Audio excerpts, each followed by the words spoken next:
جی السلام علیکم ورحمۃ اللہ وبرکاتہ۔ جی فاروق بھائی، یہ وہ گروپ ہے جس کے حوالے سے میں آپ سے بات کر رہا تھا کل پرسوں میں، تو آپ کو یہاں پہ ایڈ کر دیا گیا۔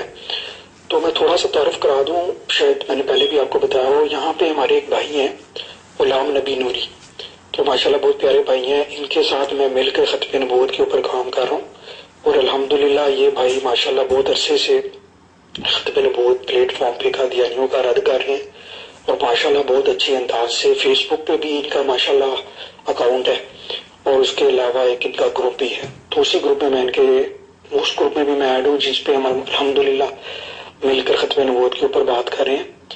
تو بس آپ سے گزارش ہے کہ انشاءاللہ آپ جب بھی آئیں تو ایک اپنی پریزنس شو کیجیے گا اس گروپ میں، اور ایک چھوٹا سا اپنا تعارف کرا دیجیے گا، اور انشاءاللہ ہماری کوشش ہے کہ اس گروپ میں ہم ایک بہت اچھے ایک فرینڈلی ماحول کے اندر ان بھائیوں سے بات کریں گے عید میلاد النبی کے اوپر۔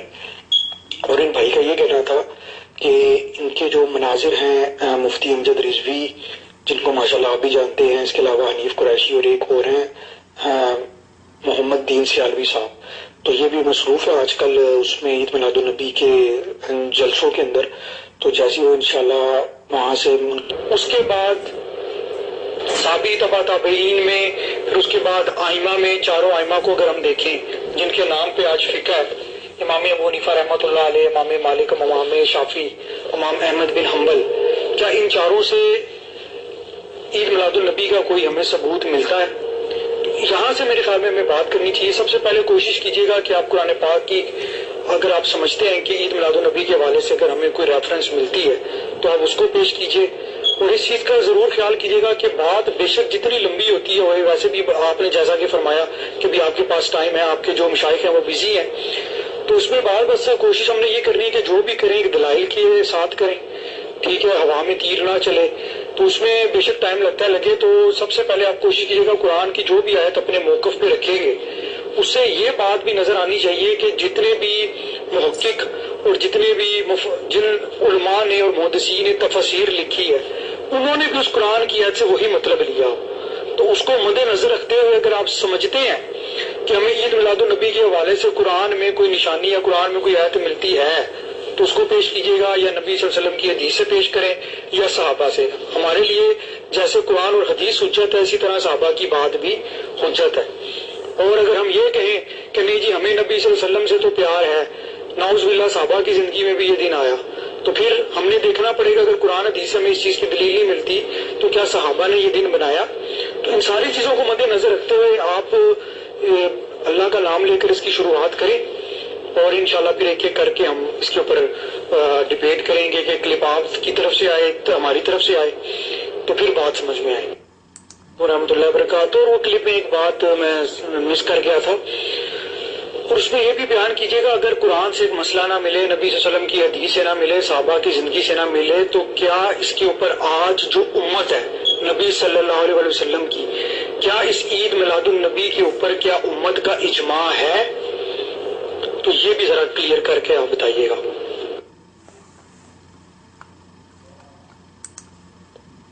السلام علیکم ورحمۃ اللہ وبرکاتہ۔ محترم احمد بھائی اور محترم فاروق بھائی، آپ کی خدمت میں سلام۔ احمدہ ونصلی ونسلم علی رسولہ الکریم، اما بعد فاعوذ باللہ من الشیطان الرجیم، بسم اللہ الرحمن الرحیم۔ محترم احمد بھائی، سب سے پہلے تو ہم دیکھتے ہیں کہ میلاد ہے کیا، جو اصل چیز ہے اس کی بیس کو دیکھتے ہیں، میلاد ہے کیا، اس کے بعد اسے ڈھونڈے گی کہ حضور کی زندگی میں یہ منایا گیا، یا حضور کے بعد صحابہ نے منایا، یا تابعین نے منایا، تبع تابعین، محدثین، مفکرین، یا اجماع امت میں سے کسی نے بھی، جناب اسلاف امت میں سے کسی نے منایا ہے یا نہیں۔ بیسیکلی طور پہ جو لفظ عید ہے اس کا مطلب ہے یہ خوشی کا دن، ٹھیک ہے، یہ خوشی کا دن۔ اب جس دن مسرت حاصل ہو، جس دن خوشی حاصل ہو، جس دن جناب فرحت حاصل ہو، اس کو عید کہتے ہیں۔ اب آگے دیکھیں میلاد النبی، نبی کی ولادت۔ اب اس چیز کے اوپر اگر تھوڑا سا مائنڈ پاک کر کے تعصب بازی سے اگر سوچا جائے تو میلاد النبی، نبی کی ولادت کے دن کو کہتے ہیں، حضور کی ولادت کو میلاد النبی کہتے ہیں، کیونکہ میلاد مولد سے نکلا ہے، مولد کا معنی ہے پیدائش، تو میلاد النبی یعنی نبی کی پیدائش کا دن۔ اب نبی کی پیدائش کے دن کو کس طرح منایا جاتا ہے، اس کے اوپر بات ہوگی کہ کس نے منایا، کس انداز میں منایا، زمانے کی مطابقت کے لحاظ سے کیا کس طرح منایا گیا، اور کیا قرآن و حدیث میں اس کا کوئی جواز ملتا ہے یا نہیں، ہماری بات ہوگی اب اس پہ۔ چونکہ میں نے پہلے کلیئر کی ہے کہ لفظ عید یہ خوشی والے دن کو بھی کہہ سکتے ہیں، عید آپ ضروری نہیں ہے کہ جناب عید الفطر اور عید الضحیٰ کوئی کہیں، آپ خوشی والا کوئی بھی دن ہو اس کو عید کا نام دے سکتے ہیں، جس کے حوالے سے میں قرآنی آیات کے ریفرنس یہاں پہ رکھوں گا۔ اب میلاد النبی کے منانے یا نہ منانے کے حوالے سے کسی بھی بحث میں پڑھنے سے پہلے میں چند ایک سوالات آپ کی خدمت میں رکھوں گا، ان کی آپ مجھے جواب عنایت فرما دیجیے گا، پھر اسی جوابات کی روشنی میں ہم اس سے آگے چلیں۔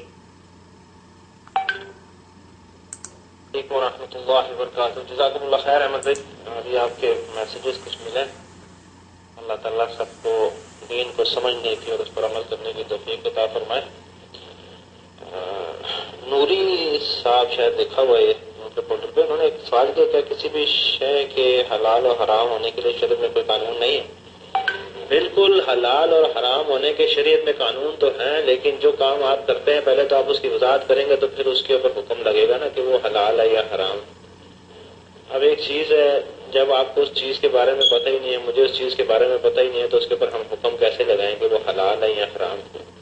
آپ ایک کام کرتے ہیں، اس کام کے بارے میں آپ دلیل دیں کہ وہ کام کیا ہے، کیا کرنا ہے۔ اب آپ مجھے کسی چیز پہ ویسے ہی کہہ دیں کہ بھائی اس کے اوپر حکم لگاؤ، جب تک میں اس چیز کو جانتا نہیں، اس چیز کے بارے میں مجھے علم نہیں ہے، تو میں کیسے اس کے اوپر حکم لگاؤں گا؟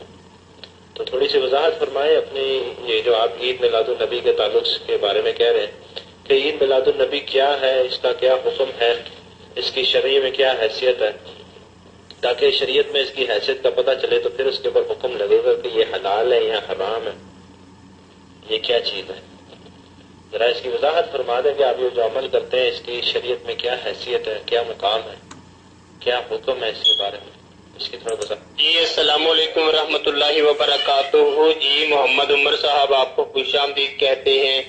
آپ نے میلاد النبی کے حوالے سے ایک سوال اٹھایا تھا کہ اس کی شرعی حیثیت کیا ہے، تو جناب میں بھی یہی سوال آپ سے کرتا ہوں کہ محمد احمد بھائی نے اپنی یاریوں میں کہا کہ یہ ناجائز ہے، تو اس کی شرعی حیثیت کیا ہے جس کی وجہ سے اسے ناجائز قرار دیا جا رہا ہے، کس حیثیت سے اس کو ناجائز کہا گیا ہے، اور یہ ناجائز کسی چیز کے حلال و حرام ہونے کے لیے شریعت میں کوئی قانون نہیں ہے، یا محفل میلاد سجانے والوں کے بارے میں جو شرعی حکم ہے وہ کیا ہے؟ یہ میرے دو سوال تھے آپ سے، یہ احمد بھائی جواب دے دیں یا آپ جواب دے دیں، کیونکہ احمد بھائی نے کہا ہے کہ جی یہ ناجائز ہے، تو ناجائز ہونے کی کوئی وجہ یا اس کے اوپر شرعی حکم کیا لگے گا، کس طرح ناجائز ہے؟ اور جہاں تک رہی بات میلاد النبی کی شرعی حیثیت کیا ہے، اس کے اوپر میں بعد میں تبصرہ کروں گا، پہلے آپ میرے اس چھوٹے سے سوال کا جواب دیجئے۔ اور اس کے علاوہ جناب میلاد ہے کیا، عید میلاد النبی ہے، اس کی ڈیفینیشن کیا ہے، اس کے اوپر بھی بات کا تذکرہ ہے۔ پہلے یہ جو ناجائز کا لفظ استعمال کیا گیا ہے، یہ میرا آپ سے سوال ہے کیونکہ آپ کی طرف سے پہل کی گئی تھی کہ یہ ناجائز ہے، تو بھائی اس کے ناجائز ہونے کی شرعی حیثیت کیا ہے؟ میرا نام محمد عمر نہیں ہے، میرا نام فاروق عمر ہے، میرا نام فاروق عمر ہے، آپ مجھے فاروق بھی کہہ سکتے ہیں، عمر بھی کہہ سکتے ہیں۔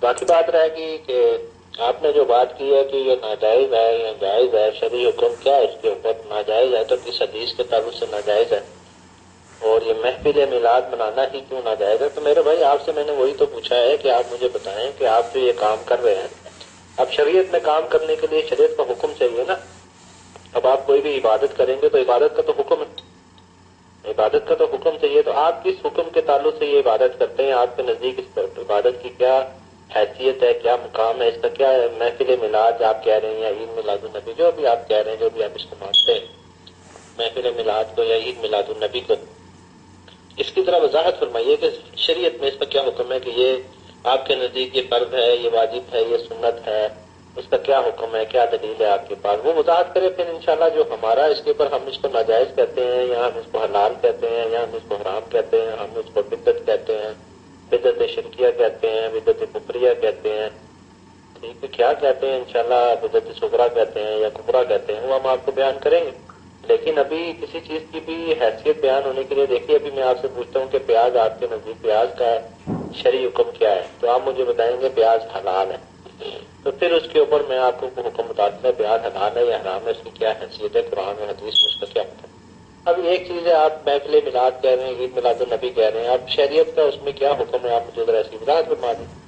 یہ جو آپ عبادت کر رہے ہیں، آپ نماز آپ پڑھتے ہیں، نماز عبادت ہے، اس کا حکم ہے، روزہ آپ رکھتے ہیں عبادت ہے، اس کا حکم ہے، حج آپ کرتے ہیں عبادت ہے، اس کا حکم ہے، زکوٰۃ آپ دیتے ہیں، اس کا حکم ہے، نوافل آپ پڑھتے ہیں، اس کا حکم ہے۔ تو عید میلاد النبی جو آپ مناتے ہیں، اور جو محفل میلاد کرتے ہیں، جو بھی معاملہ عید میلاد النبی کے اوپر بات ہو رہی ہے، تو محفل میلاد میں پیدا کریں، عید میلاد النبی کے اوپر بات کریں کہ عید میلاد النبی جو آپ یہ کر رہے ہیں، اس کی کیا شرعی حکم کیا ہے اس کے تعلق سے، پھر انشاءاللہ آگے بات چلتی ہے۔ پھر آپ ان کی اس کی تاریخ بھی بتا دیجیے گا، پھر آپ اس کے جو بھی آپ معاملات کہہ رہے ہیں آپ اس کو وضاحت کر دیجیے۔ تو اللہ وبرکاتہ۔ دوسرا مجھے یہ وضاحت فرما دیجیے کہ کوئی بھی عمل جس کی نفی نصوص کے اندر نہ موجود ہے، کیا وہ کرنا جائز ہے؟ کوئی بھی عمل لیکن جس کی نفی نصوص کے اندر، قرآن حدیث کے اندر موجود نہیں ہے، کیا وہ کرنا جائز ہے؟ اس کے تعلق سے بھی تھوڑی وضاحت دیجیے گا۔ کوئی بھی عمل۔ السلام علیکم ورحمۃ اللہ وبرکاتہ۔ جی ماشاءاللہ فاروق بھائی بھی اس گروپ میں آ چکے ہیں، تو بھی میں نے اپنا نوری بھائی کے اوپر کلپ سنا ہے، اور آپ نے کہا کہ شروعات بالکل احمد نے کی ہے اور اس نے اس کو ناجائز کہا ہے۔ تو نوری بھائی میں نے اپنے پورے اوپر کے دونوں کلپ سنے ہیں، اور اس میں نے اب تک ایسی کوئی بات بھی نہیں کی، کیونکہ اگر میں کوئی دعویٰ کروں گا تو اس دعوے کے اوپر دلیل دینا ہمارا کام ہے۔ تو ابھی تک جو میں نے اوپر 2 منٹ کا اور جو 2 کلپس اس میں ابھی تک دے چکا ہوں، اس کے اندر میں نے آپ سے ایک سوال رکھا ہے کہ آیا کہ اس عید میلاد النبی کو ہم جائز سمجھیں یا نہ جائز سمجھیں۔ میں نے اس کے اوپر سوال پوچھا ہے آپ سے، نہ کہ اس کے اوپر حکم لگایا ہے۔ آپ میرا کلپ اوپر سن سکتے ہیں جو ابھی تک میں نے اس گروپ میں جو اب تک دیا ہے، اس کے اندر کہیں پہ میں نے اپنی طرف سے کوئی فتویٰ یا کوئی حکم نہیں لگایا، آپ اوپر سن سکتے ہیں۔ بلکہ الٹا میں نے آپ سے یہ سوال کیا تھا کہ آیا کہ اس عید میلاد النبی کی اصل شریعت میں حیثیت کیا ہے، اور اس کے اوپر میں نے آپ سے یہ سوال رکھا تھا، آیا کہ اس چیز کا حکم اللہ تعالیٰ نے قرآن پاک میں رکھا، نبی صلی اللہ علیہ وسلم کی حدیث مبارکہ میں ہمیں اس چیز کے حوالے سے کوئی حدیث مبارکہ ملتی ہے، یا صحابہ کرام رضی اللہ تعالیٰ کے دور میں بھی یہ دن آیا تو کیا انہوں نے بنایا؟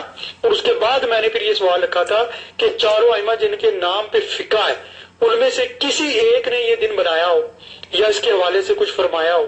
یہ سوال میں نے رکھا تھا۔ آپ اوپر والے میرے کلپ سن سکتے ہیں، اگر ہو سکتا ہے میں نے اگر کوئی ایسی بات کی تو پلیز اس منٹ سے لے کے اس منٹ تک آپ ادھر نشاندہی کریں کہ کون سے کلپ میں نے یہ بات کہی۔ جی السلام علیکم ورحمۃ اللہ وبرکاتہ۔ یہ عمر بھائی نے سوال اٹھایا تھا ایک کہ جس کی نفی نصوص سے نہ ہو وہ کرنا کیا حیثیت رکھتا ہے۔ جناب بات یہ ہے کہ جس کی نفی نصوص سے نہ ہو وہ جائز ہے، لیکن اس جائز کو بھی بعض بات اس لیے کیا جاتا ہے کہ عوام الناس میں انتشار نہ پھیلے۔ جیسا کہ بخاری شریف سے روایت ہے کہ نبی اکرم صلی اللہ علیہ وآلہ وسلم کا ارشاد مبارک ہے کہ حضرت عائشہ رضی اللہ تعالیٰ عنہ سے فرماتے ہیں کہ عائشہ میرا دل چاہتا ہے کہ میں خانہ کعبہ کو شہید کر دوں اور اس کو اسی طرز پر تعمیر کرو جس طرح میرے بابا ابراہیم نے تعمیر کیا تھا۔ اس کے 2 دروازے رکھوں، لوگ ایک دروازے سے داخل ہوں اور دوسرے سے نکل جائیں، لیکن اس لیے نہیں کرتا کہ امت نئی نئی مسلمان ہوئی ہے۔ تو جائز تھا مگر نہیں کیا۔ صحیح قاعدہ یہی ہے کہ نصوص سے ممانعت اگر ثابت نہ ہو تو وہ کرنا جائز ہے۔ اب آپ اس پہ جناب کہیں گے کہ عید کی اذان شروع کر دیں، بلا بلا یہ، اور ایک آپ کا سوال تھا عبادت کے متعلق. تو جناب میرا آپ سے ایک چھوٹا سا کوشچن ہے کہ سیرت النبی عبادت نہیں ہے کیا ہے؟ اس کے لیے حکم کس نے دیے؟ مسجد میں اذان پڑھنا یہ عبادت ہے یا نہیں؟ مسجد کے مینار بنوانا، خوبصورت پتھر لگوانا، آرائش کرنا اس میں جناب یہ عبادت ہے یا نہیں؟ لیلۃ القدر کی رات کو ختم قرآن کی محافل منعقد کروانا عبادت ہے یا نہیں؟ اگر یہ سب ثواب نہیں تو ان پر فتویٰ جاری کریں. اگر ان کا ثواب نہیں ملے گا ان پر فتویٰ صادر فرمائیں کہ ان پر کیا فتویٰ صادر فرماتے ہیں. اب جہاں تک عید میلاد النبی کی بات ہے تو جناب یہ ہمارے نزدیک جائز ہے، یہ صرف جائز ہے. اور اس میں چونکہ نبی اکرم صلی اللہ علیہ وآلہ وسلم کی عظمت کو بیان کیا جاتا ہے، اللہ نے چونکہ عزت کا حکم دیا ہے تو اس فرض منصبی کو ہم ادا کرتے ہیں.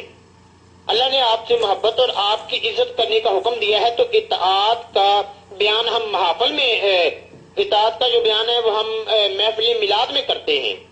اس لیے یہ جائز ہے، مستحب ہے، درست ہے، اچھا کام ہے. اس کے اندر قباحت کیا ہے، کراہت کیا ہے اس کے اندر؟ اور جہاں تک اس کی شرعی حیثیت کی بات ہے تو میرے محترم یہ جائز ہے.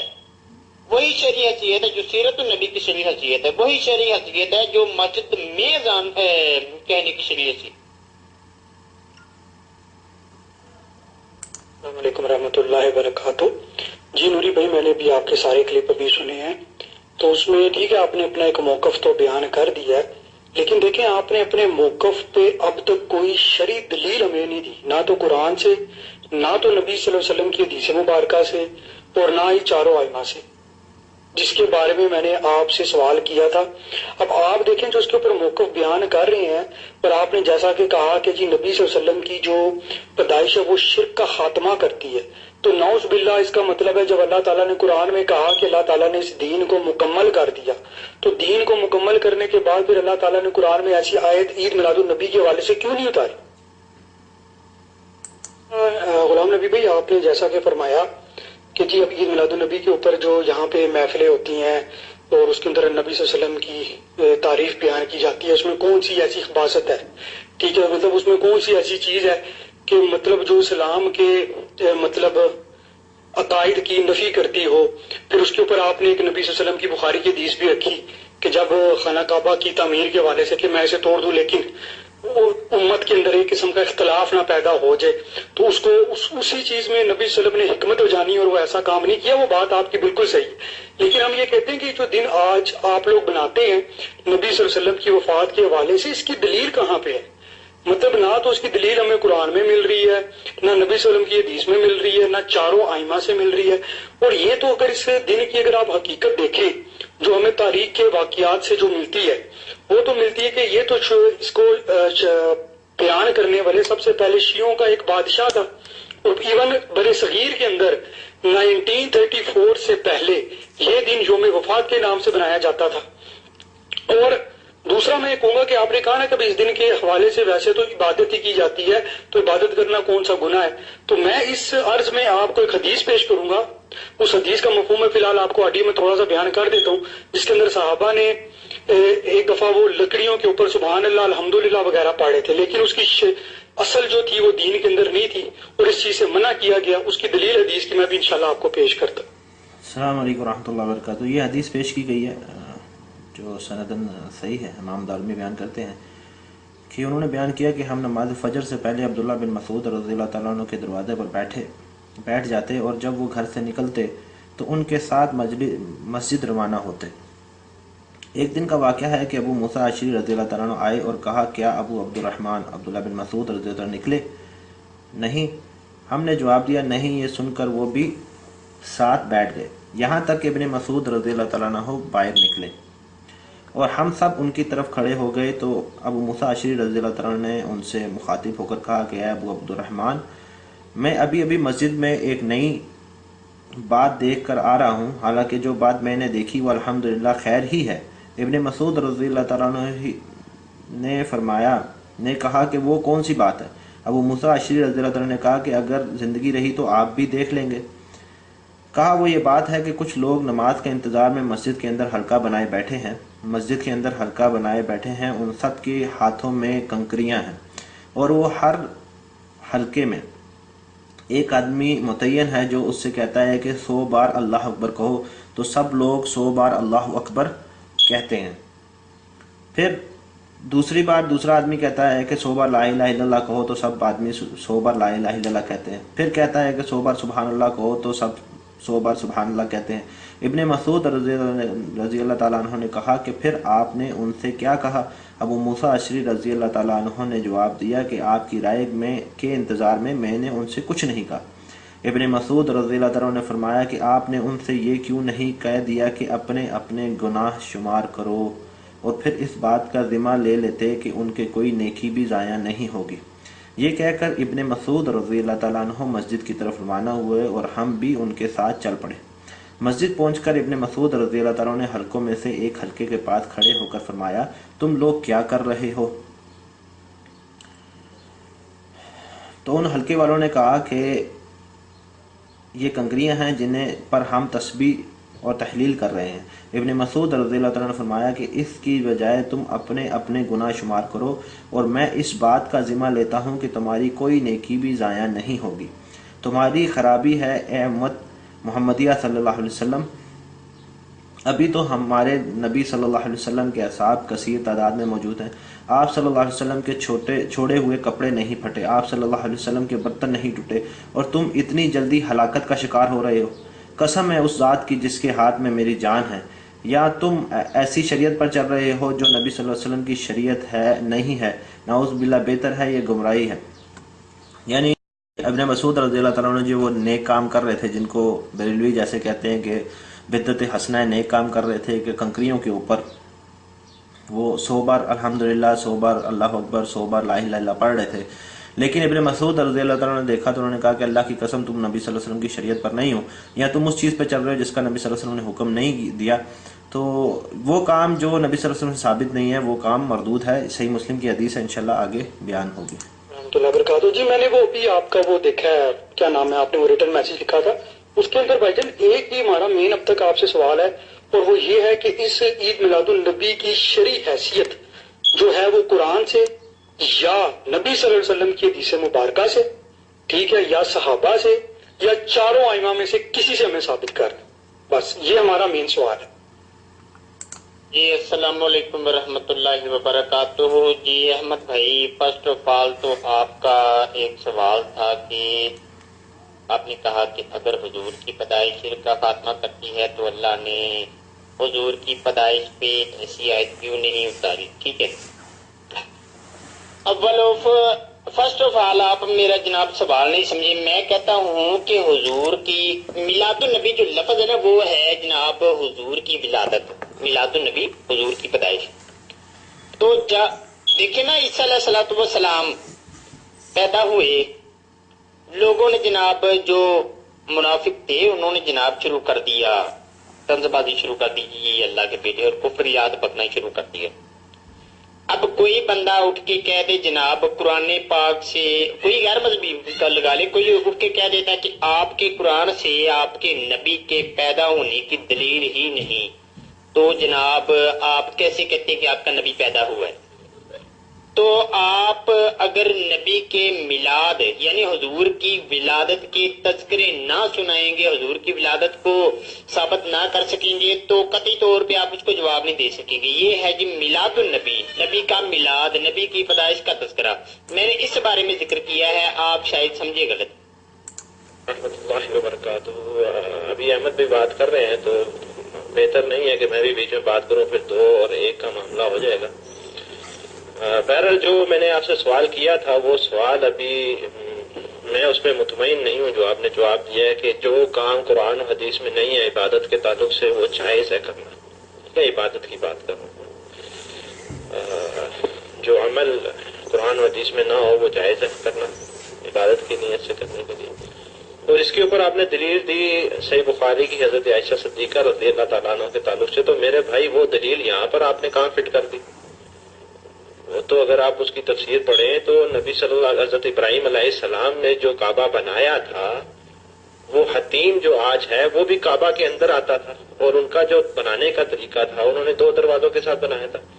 لیکن جب یہ مکہ جب خانہ کعبہ گرایا گیا اور بعد میں جو مشرکین مکہ تھے انہوں نے جب کعبہ تعمیر کیا تھا تو یہ بات ہوئی تھی کہ کعبہ حلال کے پیسوں سے تعمیر کیا جائے گا. ان کے پاس پیسے کم ہو گئے تھے جس کی وجہ سے انہوں نے حتیم کا علاقہ جو ان سے حتیم کا جو ایریا تھا وہ چھوڑ دیا اور باقی 4 دیواریں بنا کے کعبہ کو کھڑا کر دیا. تو نبی صلی اللہ علیہ وسلم کی خواہش یہ تھی کہ میں اسی طرز پہ بناؤں جس پہ ابراہیم علیہ السلام نے یہ پہلی بار کعبہ بنایا تھا. تو اس کی دلیل تو موجود ہے. آپ کیسے کہہ رہے ہیں کہ جو آدمی دلیل نہ ہو وہ جائز ہو جاتا ہے؟ نبی صلی اللہ علیہ وسلم نے تو اس لیے چھوڑ دیا کہ فتنے کا ڈر تھا کہ لوگوں کو اب یہ کعبہ پتہ ہے لیکن ابراہیم علیہ السلام نے جو کعبہ بنایا تھا شاید وہ اس کی وجہ سے انتشار میں آ جائے کہ کعبہ کو گرا کے کیوں بنایا گیا. لیکن اس کی دلیل تو موجود ہے. تو یہ آپ کی بات سے میں مطمئن نہیں ہوں. اور یہ کوئی جائز کا ہے دینا یہ کس کے نزدیک ہے اور یہ کس نے کہا ہے کہ وہ جائز ہے؟ ذرا اس کے بھی اس بات واضح کریں کہ کس کے نزدیک جائز ہے اور یہ حکم کس نے لگایا. کیونکہ میں اور آپ کوئی حکم لگانے والے نہیں ہوتے. آج میں شریعت میں کوئی نئی چیز جو قرآن و حدیث کے اندر ہے نہیں اس کو میں کہوں کہ بھائی یہ جائز ہے اور میں یہ کام کروں گا تو یہ تو معاملہ جو ہے اس طرح تو پھر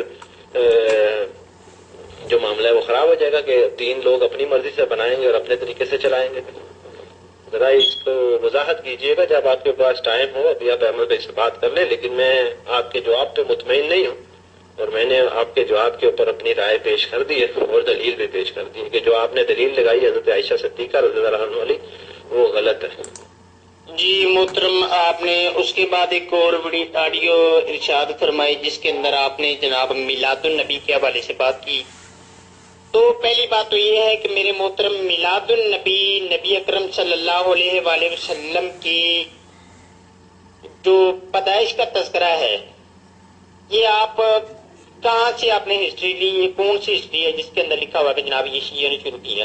مجھے جی میرے پیارے محترم میرے پیارے بھائی میں نے شاید آپ نے پھر میری آڈیو نہیں سنی. میں نے اوپر کہا تھا کہ ایک حدیث کا میں نے آپ کو ساتھ میں ریفرنس بھی دیا تھا کہ حضور جو نصوص ہیں ان میں اگر نصوص میں کسی چیز کی نفی نہیں ملتی اور اس کے متعلق کہاں بھی نہیں ملتی آپ کر لیں. اگر وہ بہتر ہے امت کے لیے بہتر ہے یا اس میں کسی قسم کی دینی خدمات یا پڑھائی بنتی ہے تو بھائی آپ کر لیں. شرعی طور پہ اس کی معاملت نہیں ہے. جیسے کہ میں نے آپ کو اوپر ریفرنس دیا تھا نبی اکرم صلی اللہ علیہ وآلہ وسلم کا. اگر اس میں کوئی شرعی اختلاف بنتا ہے اگر اس میں کوئی دین کا نقصان ہوتا ہے تو اس سے منع ہو جائیں، اس کو روک دیں. یا اس سے کوئی انتشار پھیلتا ہے تو اس کو روک دیں.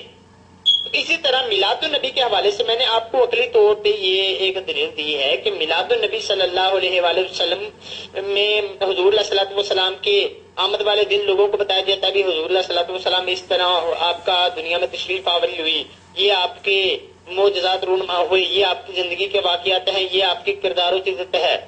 اور اس کی اگر آپ شرعی حیثیت قرآن و حدیث سے پوچھ رہے ہیں تو میں آپ کو یہی جواب دے رہا ہوں کہ جو شرعی حیثیت مسجد میں اذان دینے کے لیے قرآن و حدیث میں موجود ہے نا شرعی حیثیت جو، اور جو سیرت النبی کا محفل کروانے کی سیرت النبی کے جلسہ کروانے کی قرآن و حیثیت میں شرعی حیثیت جو موجود ہے قرآن و حدیث میں وہی میلاد النبی کی شرعی حیثیت ہے. السلام علیکم ورحمۃ اللہ وبرکاتہ. یعنی ان کو یہ نہیں پتا کہ جشن عید میلاد النبی کی شرعی حیثیت کیا ہے. اصل میں بریلوی مقلدین کا مسئلہ یہ ہوتا ہے کہ کسی نہ کسی چیز کے پیچھے چھپ جاتے ہیں اور اپنے باطل عقیدوں کو واضح کرتے ہیں. اب یہاں پر جشن عید میلاد النبی کو منانے کی ان کے پاس کوئی دلیل نہیں ہے تو اب یہ دوسری بدعت کے پیچھے جا رہے ہیں اور بدعت کا نام دے رہے ہیں چیزوں کو اور کہہ رہے ہیں دیکھو وہ بھی تو بدعت ہے، یہ بھی بدعت ہے، جو اس کی شرعی حیثیت ہے وہی اس کی شرعی حیثیت ہے. یعنی جس چیز کو یہ عبادت مان کے اتنا اس کے اوپر پیسہ خرچ کرتے ہیں اتنے زور و شور سے ملاتے ہیں اس کے لیے ان کے پاس کوئی بھی دلیل قرآن اور حدیث سے موجود نہیں ہے. آپ بار بار یہ بات کر رہے ہیں کہ جس کی کوئی دلیل نہیں ملتی وہ آپ کر لیں. یہ کون سا دین آ گیا میرے بھائی؟ ٹھیک ہے، اللہ کے نبی صلی اللہ علیہ وسلم نے کیا فرمایا کہ وہ امر جو ہم میں نہیں ہے، جو ہم نے نہیں کیا وہ مردود ہے. آپ کہہ رہے ہو کہ وہ کر لو جس کی دلیل نہیں ملتی.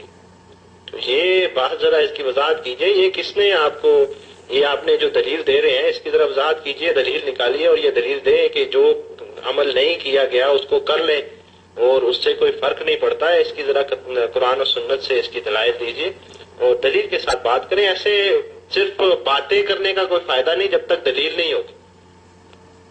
وعلیکم رحمۃ اللہ وبرکاتہ۔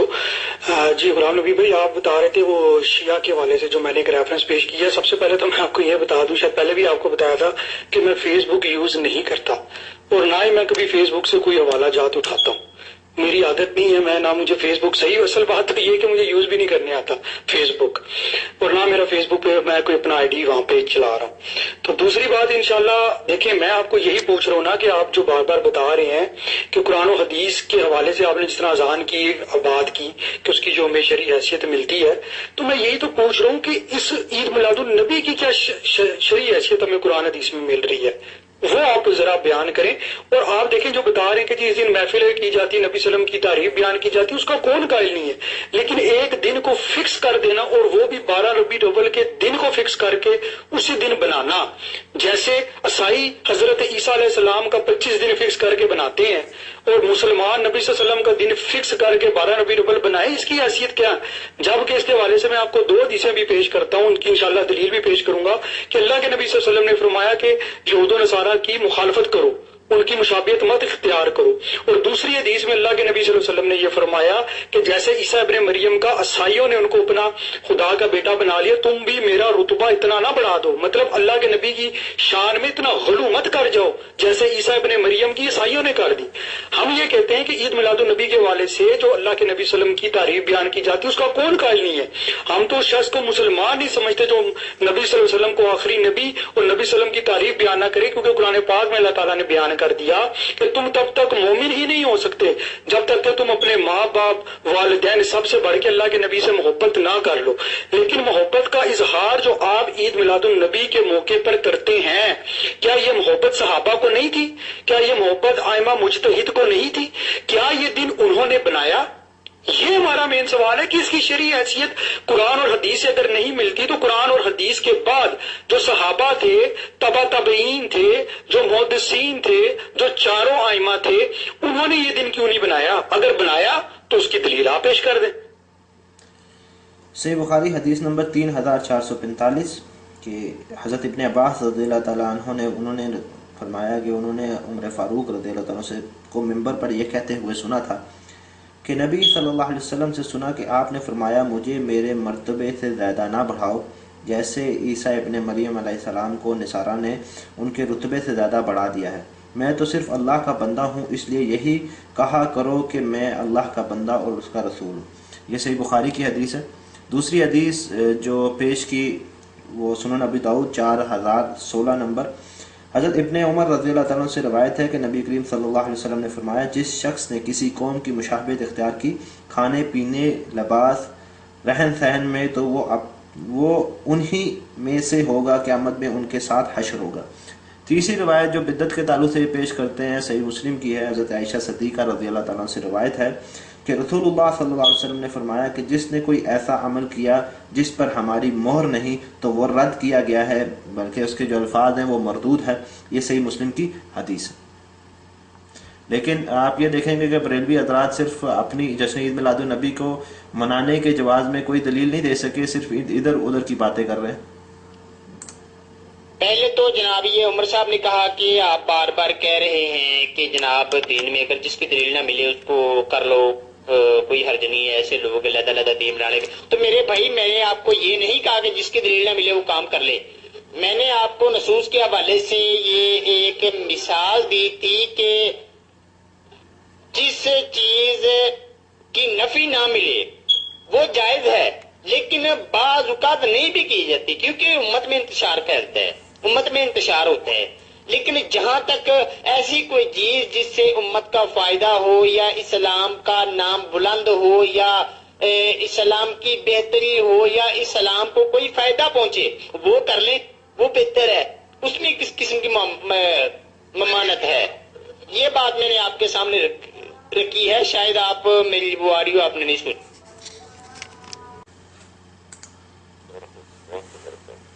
جی آپ ان کو دے دیں نمبر، غالباً ان سے میرا نمبر شاید ڈیلیٹ ہو گیا ہوگا۔ ایسے مفتی امجد صاحب کو تو میں بہت اچھی طرح جانتا ہوں، مجھے بھی بہت اچھی طرح جانتے ہیں، ان سے واٹس ایپ کے اوپر بہت سے گروپوں کے اندر مناظرے ہوئے ہیں،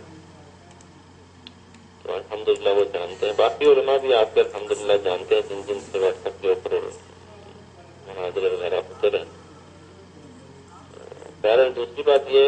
مسلم کی میں نے حدیث بیان کی تھی. صحیح مسلم کے اندر حدیث ہے، نبی صلی اللہ علیہ وسلم نے فرمایا جس نے کسی دین میں کوئی نیا طریقہ نکالا جو دین میں نہیں ہے تو وہ مردود ہے. یہ بات کی تھی میں نے، یہ صحیح مسلم کی حدیث ہے. آپ نے ابھی تک اپنا جشن عید میلاد النبی جو آپ 12 ربیع الاول کو مناتے ہیں اس کی شرعی حکم بیان نہیں کیا کہ اس کی کیا شرعی حکم ہے، اور آپ مجھ سے سوال کر رہے ہیں کہ آپ سیرت نبی صلی اللہ علیہ وسلم کیوں مناتے ہیں. تو پہلی بات یہ ہے کہ آپ نے اپنے لیے جو یہ 12 دن مخصوص کر لیے ہیں اور 12ویں دن میں سیرت تو آپ نہیں مناتے، جشن عید میلاد النبی مناتے ہیں. تو یہ جشن عید میلاد النبی 12 ربیع الاول کو منانا اس کا کیا شرعی حکم ہے، اس کی تھوڑی وضاحت سمجھیے گا. باقی آپ یہ کہہ رہے ہیں کہ عید میلاد اور نبی صلی اللہ علیہ وسلم کی پیدائش کے تعلق سے باتیں کرنا، لوگوں کو بتانا، بالکل یہ بتانا چاہیے، اس میں کوئی رد نہیں ہے. لیکن نبی صلی اللہ علیہ وسلم کی پیدائش 12 ربیع الاول ہوئی، کیا آپ کے پاس اس کی کوئی واضح دلیل ہے کہ یہی 12 ربیع الاول ہی فائنل ہے؟ کیونکہ اس کے بیچ میں تو اختلاف ہے.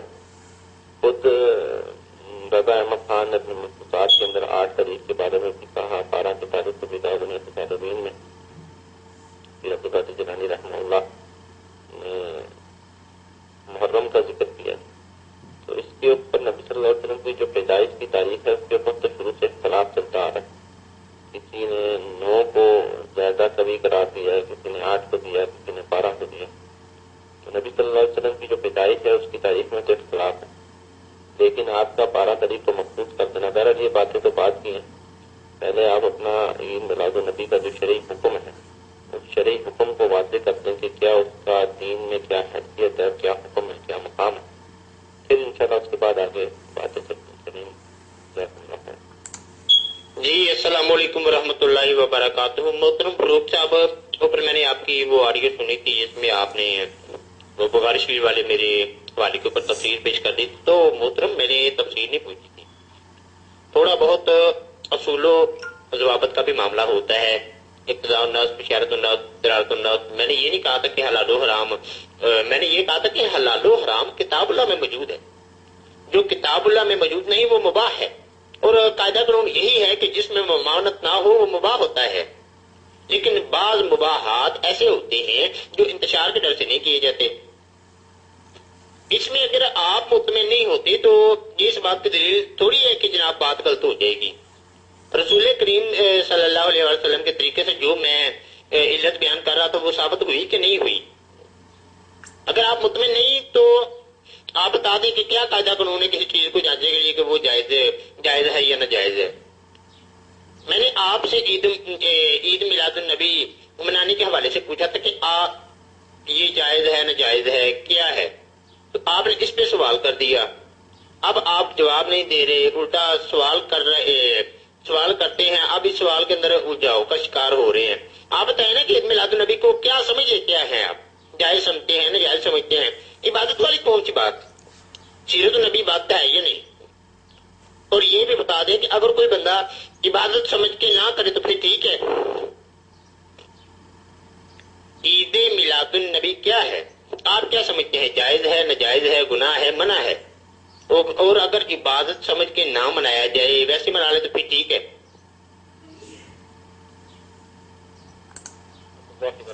جی جزاکم اللہ خیر. میں نے سوال پہ سوال نہیں کیا تھا آپ سے. میں نے تو آپ سے یہ کہا تھا کہ آپ یہ عمل کر رہے ہیں، عبادت کر رہے ہیں، عبادت سمجھ کے یہ عمل کر رہے ہیں، تو اس کی دلیل کیا ہے؟ کیا اس کی دلیل قرآن سے ہے، کیا اس کی دلیل حدیث سے ہے؟ کوئی بھی عبادت ہے تو اس کا حکم کیا ہے؟ آپ نے کہا حلال و حرام، جو ان سے حلال اور حرام تو اللہ تعالیٰ کا قانون ہے. اللہ تعالیٰ نے جو حلال و حرام کر دی، جس کے تعلق سے ایک حدیث بھی آتی ہے جو حاتم طائی کے بیٹے تھے اقربا، جب وہ اسلام قبول کیے اور آیات نازل ہوئی تو اللہ تعالیٰ سے نبی صلی اللہ علیہ وسلم نے ان سے پوچھا کہ ہم نے اپنے جو پوپ تھے ربیون تھے ان کو خدا تو نہیں بنایا تھا؟ تو اللہ کے نبی صلی اللہ علیہ وسلم نے فرمایا کیا تم جو وہ حلال کہتے ہیں ان کو حلال اور جو وہ حرام کہتے ہیں ان کو حرام نہیں کہتے؟ انہوں نے کہا جی بالکل کہتے ہیں. تو نبی صلی اللہ علیہ وسلم نے فرمایا یہی تو رب بنانا ہوتا ہے. تو حلال اور حرام کے جو احکامات ہیں وہ تو قرآن کے اندر حدیث کے اندر موجود ہے. وہ تو نہ آپ بنا سکتے، نہ میں بنا سکتا، نہ آپ کو کوئی بڑا بنا سکتا ہے، نہ میں ہمارا کوئی بڑا بنا سکتا ہے. میں نے آپ سے یہ پوچھا تھا کہ عید میلاد النبی کی جو آپ عبادت کرتے ہیں یہ کہاں سے ثابت ہے، اس کی دلیل کیا ہے، آپ کے نزدیک اس کا کیا حکم ہے؟ ابھی تک آپ نے وہ بیان نہیں کی اور مجھ سے سوال کر رہے ہیں کہ سیرت کے تعلق سے منانا کیا ہے، سیرت عبادت ہے یا نہیں ہے۔ میرے نزدیک عید میلاد النبی کیا ہے؟ میرے نزدیک میرے بھائی جو آپ آج کل جشن عید میلاد النبی مناتے ہیں، یہ میرے نزدیک بدعت ہے، ٹھیک ہے؟ اب یہ چیز بدعت ہے۔ اب آپ اگر اس کو بدعت نہیں مانتے اور آپ بھی کہتے ہیں کہ یہ عبادت ہے اور یہ جائز ہے جشن عید میلاد النبی منانا، تو پھر آپ اس کی مجھے دلیل دکھائیں کہ یہ کیوں جائز ہے، نصوص میں اس کا کیا حکم ہے، تاکہ وہ چیز وضاحت ہوگی اور پھر آگے چلیں گے۔ السلام علیکم۔ جی السلام علیکم ورحمۃ اللہ وبرکاتہ۔ جی یہ عمر بھائی میں نے سنا اب کی آڈیو، دراصل بات یہ ہے کہ آج تک بدعت کلیئر ہو ہی نہیں سکی کہ بدعت سیاح مانتے ہیں، بدعت مصطفیٰ مانتے ہیں، بدعت باہ مانتے ہیں، یا یہ تقسیم کرنے والوں کو گمراہ مانتے ہیں، یہ تو کلیئر کرے نا۔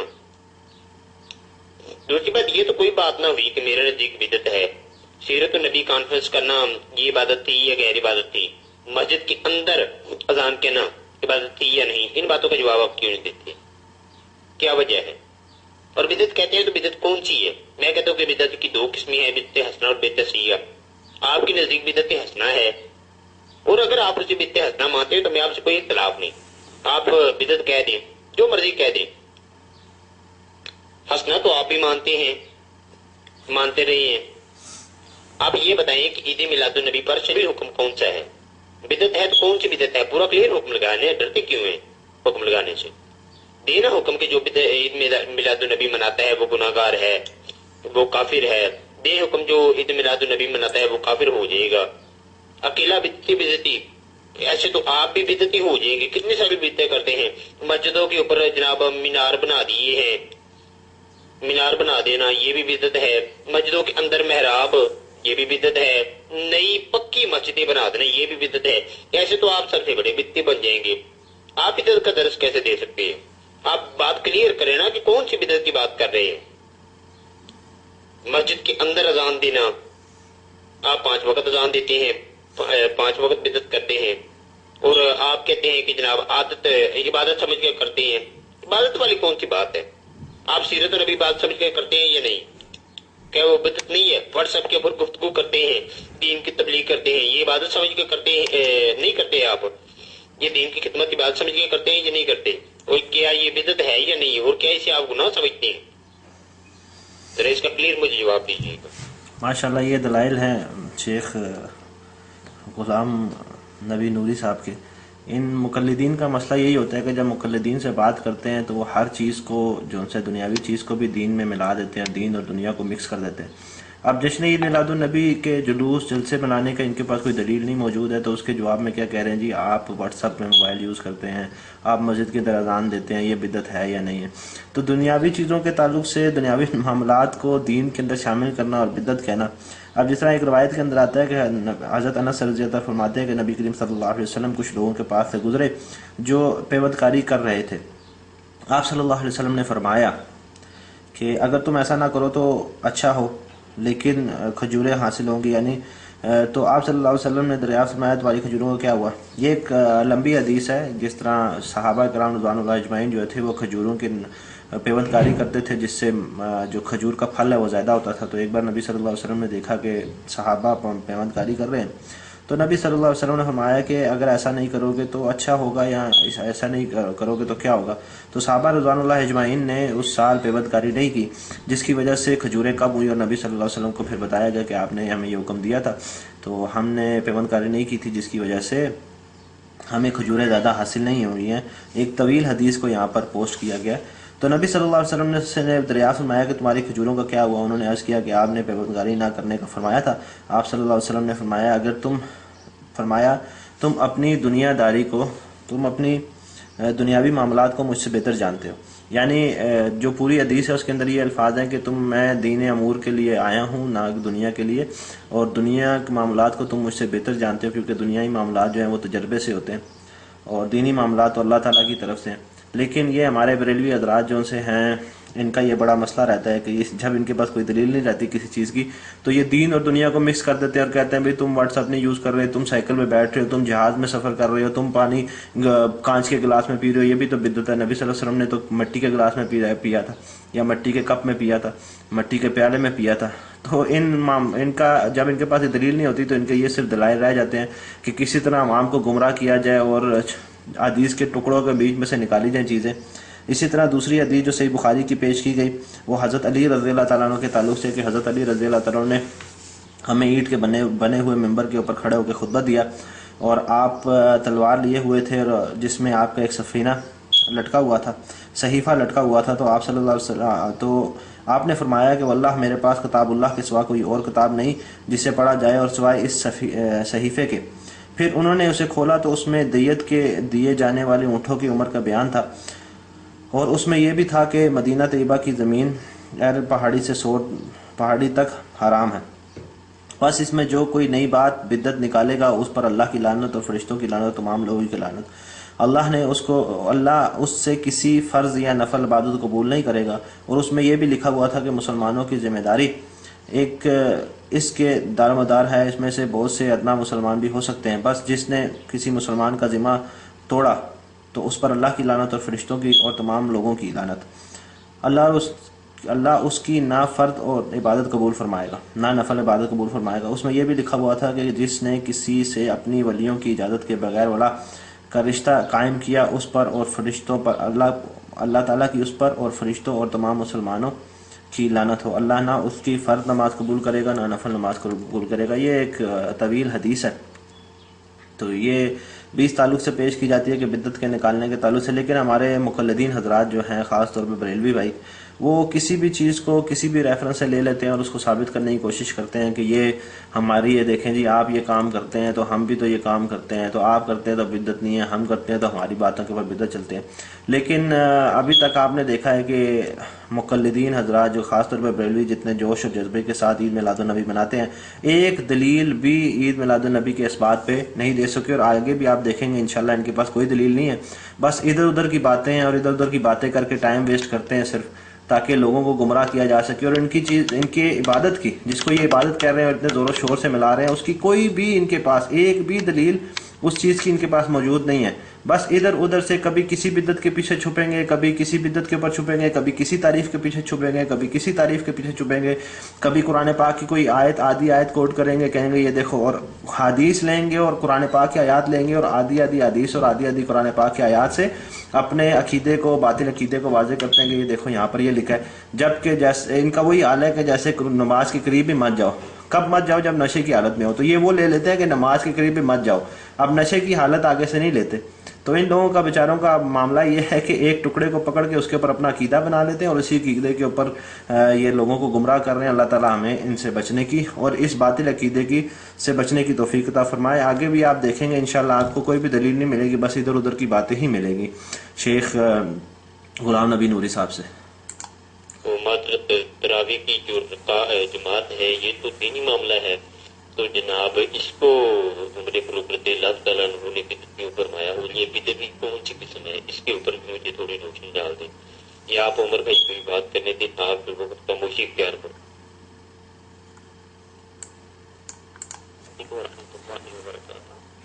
ماشاء اللہ کلپ تو بڑے اچھے ہیں اور سوال بھی کر دیا، سوال کے اوپر سوال، سوال کے اوپر سوال، سوال کے اوپر سوال. جواب ایک چیز کا بھی نہیں آ رہا، بس میری باتوں میں سے سوال نکال کے ٹاپک کو لمبا کیا جا رہا ہے. میں نے اس کے اوپر حکم لگایا کہ میرے نزدیک جشن عید میلاد النبی منانا وہ بدعت ہے. ٹھیک ہے، آپ نے اب بدعت کی اقسام شروع کر دی. میرے بھائی اگر بدعت کی اقسام کے اوپر آپ کو لیکچر چاہیے یا بدعت کی اقسام کے اوپر ڈیبیٹ کرنی ہے تو اس کو آ جائیں، پھر جشن عید میلاد النبی کو چھوڑ دیں. آپ جو عمل کرتے ہیں جشن عید میلاد النبی کے تعلق سے جو جشن مناتے ہیں وہ آپ نے ثابت کرنا ہے، اس کے اوپر حکم لگانا ہے کہ وہ کیا ہے. آپ کے نزدیک وہ فرض ہے، وہ سنت ہے، وہ نفل ہے، وہ واجب ہے، وہ کیا ہے. آپ نے ابھی تک جو دلائل اس کے تعلق سے دیے نہیں عید میلاد النبی کے جشن عید میلاد النبی کے تعلق سے آپ نے کوئی دلیل پیش نہیں کی. تو جب آپ اس کو دلیل پیش نہیں کر سکتے اور اپنے عمل کی آپ بتا نہیں سکتے کہ آپ کا عمل کیا ہے، کیا حیثیت ہے اس کی، کیا مقام ہے اس کا، تو پھر تو میں اس کو بدعت ہی کہوں گا. اب ایک چیز ہے جو نبی صلی اللہ علیہ وسلم نے نہیں کی، آپ نے ابھی تک ثابت نہیں کی. جو جس کا اللہ تعالیٰ نے قرآن میں حکم نہیں دیا آپ نے ابھی تک ثابت نہیں کیا. جس کو صحابہ نے نہیں کیا آپ نے ابھی تک ثابت نہیں کیا، تو وہ تو بدعت ہی ہوگی نا. جو عمل قرآن میں نہیں، جو عمل نبی صلی اللہ علیہ وسلم نے نہیں کیا، جو عمل صحابہ نے نہیں کیا، جو عمل ائمہ نے نہیں کیا، تو وہ تو بدعت ہی ہو گیا۔ اب آپ مجھے بتا دیں ایسا عمل جو جس کو دین سمجھتے ہیں اور عبادت سمجھتے ہیں، جو قرآن میں بھی نہیں ہے، جو نبی صلی اللہ علیہ وسلم کے فرمان میں بھی نہیں ہے، جو صحابہ نے بھی نہیں کیا، جو ائمہ نے بھی نہیں کیا، تو آپ کیا اس کو حکم لگائیں گے؟ اس کو فرض کا حکم لگائیں گے، اس کو سنت کا حکم لگائیں گے؟ ذرا اس کی وضاحت فرما دیجیے۔ اور آگے ٹاپک سے چھلانگ مار کے دوسرے ٹاپک میں نہ جائے، جب انشاءاللہ بدعت کے اوپر بات کریں گے نا تو پھر آپ کو بدعت بتائیں گے کہ بدعت کتنی قسم کی ہے، اور عمر فاروق رضی اللہ تعالیٰ نے جو اس کو نعم البدع کہا تھا وہ کیا تھا، ٹھیک ہے نا، اور اس کی کیا حیثیت تھی، کیا مقام تھا۔ آپ نے کہا عمر فاروق رضی اللہ تعالیٰ نے 20 رکعت، تو اللہ وبرکاتہ، تو آپ نے جو 2 قسمیں بدعت کی نکالی ہیں، یہ مجھے بدعت کی قسمیں 2 ثابت کر کے دیں، بدعت سیئہ، بدعت حسنہ، ٹھیک ہے، یہ ثابت کریں اصول کے ساتھ کہ یہ اصول ہیں، اور اس اصول کے اوپر قرآن اور حدیث کے اندر یہ بدعت کی تقسیم کی گئی کہ یہ بدعت سیئہ یا بدعت حسنہ ہے۔ دوسری بات آپ نے کہا پھر آپ دوسری طرف جا رہے ہیں کہ اذان مسجد میں کیوں نہیں دیتے ہیں، سیرت نبی صلی اللہ علیہ وسلم کی جو کانفرنس کراتے ہیں مسجد کے اندر وہ اس کو کیوں نہیں بند کراتے۔ میں نے یہ بات ہی نہیں کی ابھی میرے بھائی، جب آپ مجھ پہ اذان پہ بات کریں گے تو انشاءاللہ اذان کے اوپر بات کریں گے کہ مسجد کے اندر کیوں دیتے ہیں، پھر میں آپ کو دلیل دوں گا کہ مسجد کے اندر اذان کیوں آتی ہے، ٹھیک ہے۔ جب اس چیز کے اوپر بات کریں گے پھر بات کریں، جب آپ کو بدعت کی اقسام پہ بات کرنی ہے انشاءاللہ پھر بدعت کی اقسام پہ آئیں گے کہ بدعت کی قسمیں کتنی قسم کی ہیں، قرآن و حدیث میں کیا کیا بدعت کو کہا گیا ہے بدعت کے تعلق سے، پھر اس کے اوپر آئیں گے نا۔ تراویح کی جب بات ہوگی تراویح پہ آئیں گے۔ آپ ایک بات کو اپنا جو عمل کر رہے ہیں ابھی تک آپ اپنے جو عمل ہے جشن عید میلاد النبی نہ آپ قرآن سے ثابت کر سکے، نہ نبی صلی اللہ علیہ وسلم کے فرمان سے ثابت کر سکے، نہ صحابہ کے عمل سے ثابت کیا، نہ ائمہ کے عمل سے ثابت کیا، یعنی آپ جن کی تقلید کرتے ہیں اس امام سے بھی ابھی تک آپ نے ثابت نہیں کیا۔ یہ آپ کا عمل جو آپ جس کو عبادت بنا کے بیٹھے ہیں اس کی یہ شرعی حیثیت ہے کہ نہ قرآن میں ہے، نہ حدیث میں ہے، نہ صحابہ کے فرمان میں ہے، نہ آپ کے ائمہ سے ثابت ہے۔ یہ آپ کے عمل کی ابھی تک حقیقت جا رہی ہے۔ اور آپ نے مجھ سے پوچھا کیا، میں نے کہا میرے نزدیک بدعت ہے، تو میرے نزدیک تو بدعت ہے، اس لیے بدعت ہے کیونکہ آپ نے نہ قرآن سے ثابت کیا، نہ حدیث سے ثابت کیا، نہ صحابہ کے عمل سے ثابت کیا، نہ ائمہ سے ثابت کیا، تو بدعت ہی ہو گیا نا وہ کام۔ ہر وہ امر دین میں وہ اب نیا کام جو نبی صلی اللہ علیہ وسلم نے نہیں کیا، جو عمل جو دین میں نہیں تھا وہ مردود ہے۔ حدیث موجود ہے صحیح مسلم کی، میں آپ کو سنا چکا ہوں۔ تو اب آپ ان ساری چیزوں سے باہر نکلیں، جشن عید میلاد النبی کے اوپر حکم لگائیں کہ جشن عید میلاد النبی آپ کے نزدیک کیا ہے، اور وہ اس کا اصول سے ثابت کریں کہ یہ میری دلیل ہے، اور جو دلیل دیں گے اس دلیل کو اصول سے بھی ثابت کرنا، اپنی طرف سے نہ کہہ دینا کہ جس میں پہلے کہا تھا جی ہر چیز جائز ہے، جس کا نہ ہو وہ جائز ہے۔ تو اگر ایسے ہی چلیں گے تو پھر میں آپ کو کام بتاتا رہوں گا جس میں نہ نہیں ہے، تو پھر آپ وہ جائز کر کے اس کو مانتے جائیں اور کرتے جائیں۔ تو ذرا اپنے آپ جو عمل کر رہے ہیں جشن عید میلاد النبی، اس کا حکم دکھائیے مجھے، کیا حکم ہے اور اس کے دین اسلام میں کیا شرعی حیثیت ہے، پھر انشاءاللہ آگے بات کریں گے، ادھر ادھر مت جائیے۔ دوسری بات یہ ہے کہ آپ نے یہ کہا کہ میں سوال پہ سوال کر رہا ہوں۔ میرے بھائی میں نے کوئی ایک بھی سوال نہیں کیا، میرا شروع سے لے کر اب تک ایک ہی سوال ہے، جشن عید میلاد النبی کی شرعی حیثیت کیا ہے اس کے اوپر بتائیں اور دلیل دیں۔ میرا یہی سوال ہے جو شروع میں تھا کہ جشن عید میلاد النبی کے اوپر ہم بات کر رہے ہیں، اس کا شرعی حکم بتا دیں، شرعی حیثیت بتا دیں، یہ میرا سوال ہے بس، اور کوئی سوال نہیں کیا میں نے۔ اگر کوئی دوسرا سوال کیا تو آپ بتا دیں۔ نوری صاحب بار بار سوال کر رہے ہیں اچھا بدعت ہے تو بدعت کون سی ہے، اور ایک مسجد میں اذان کیوں پڑھتے ہیں، اور دوسرا ابھی رکعت کی بھی، انہوں نے تراویح کی بات کی کہ تراویح کو جماعت کا تو بدعت کا، اور دوسرے بھی جو باقی انہوں نے باتیں کی ہیں ادھر ادھر کی، تو میں ان کو بار بار کہہ رہا ہوں کہ ادھر ادھر کی بات نہ کریں، مین بات مین کریں۔ اور میرا جو سوال تھا کہ ابھی دیکھیں آپ ایک عمل کے اوپر ہم بات کریں تو عمل کے اوپر حکم تو لگائیں نا۔ میں نماز پڑھتا ہوں، کیوں پڑھتا ہوں؟ کیونکہ نماز فرض ہے، میں اس لیے نماز پڑھتا ہوں، نماز فرض ہے۔ تو ابھی تک انہوں نے شرعی حکم ہی نہیں بتایا کہ جشن عید میلاد النبی جو مناتے ہیں اس کا شرعی حکم کیا ہے۔ میرا تو وہی سوال ہے شروع میں سے، ابھی تک ایک ہی سوال پہ اٹکے ہوئے ہیں کہ جشن عید میلاد النبی کا شرعی حکم کیا ہے، اس کو بیان کریں۔ انہوں نے ابھی تک اس کا جواب نہیں دیا، جب اس کا جواب ابھی تک ملا نہیں تو پھر آپ میرے سوال کو بار بار سوال کے اوپر سوال کیسے کہہ سکتے ہیں؟ آپ نے جب کہا کہ آپ کے نزدیک جس میں عید میلاد النبی بدعت ہے تو پھر بات بدعت کے اوپر چلے گی اور پھر بدعت کے اقسام کے اوپر چلے گی، تو پھر میں سمجھتا ہوں کہ جب ایک ترتیب چل رہی ہوتی ہے اگر اس سے وہ اسی موضوع کے اوپر ایک ترتیب آئے، یہ نہ اس سے ہٹ کر ہو، کیونکہ آپ نے جب بدعت کہا تو پھر میری بہن نے بدعت کے اقسام کے بارے میں بات کی، تو پھر اب یہ ہے کہ آپ بدعت کے اوپر بات کریں، اس کو کلیئر کریں، کیونکہ پھر مطلب بات بدعت پہ جاتی ہے تو پھر بدعت کو بھی کلیئر کریں نا، بدعت کے اقسام کے اوپر بات کر لیں آپ، اس میں کیا حرج؟ ہم سن رہے ہیں آپ ماشاءاللہ اچھی ڈبیٹ چل رہی ہے آپ لوگوں کی، لیکن اگر آپ بدعت کے سامنے بات نہیں کریں گے تو بات کلیئر نہیں ہوگی، کیونکہ آپ نے بدعت ہے تو پھر انہوں نے کہا کہ بدعت کے اقسام، تو میں سمجھتا ہوں کہ بات اس کے اوپر ہونی چاہیے بدعت کے اوپر، کیونکہ یہ اس ٹاپک سے ریلیٹڈ ہے. تو کہتے نا ریلیٹڈ نہ ہونا، لیکن جہاں تک میرے علم ہے جو مجھے سمجھ آ رہی ہے وہ یہ ہے کہ ریلیٹڈ ہے تو اس پہ بات چلے گی ہے. باقی آپ بہتر جانتے ہیں. جزاک اللہ وبرکاتہ. مانی خان بھائی پھر بات تو ختم ہوگی نا، بات تو جشن عید میلاد النبی سے ہٹ کے بدعت کے اوپر چلے گی. آپ نے کہا میرے اوپر حکم کیا ہے، آپ نے کہا بھائی زنا کے اوپر حکم کیا، میں نے کہا زنا حرام ہے. اب آپ کو بھی حرام کی اقسام بتانا شروع کر دو. اب حرام کی اقسام میں چلے جائیں گے تو زنا تو ختم ہو گیا ٹاپک. اب جشن عید میلاد النبی کے اوپر بات ہو رہی ہے، میرے نزدیک بدعت ہے. آپ کہتے ہیں نہیں بدعت نہیں ہے، عبادت نہیں ہے. عبادت ہے تو آپ ثابت کریں عبادت ہے. میں نے اس کے اوپر حکم لگا دیا وہ بدعت ہے.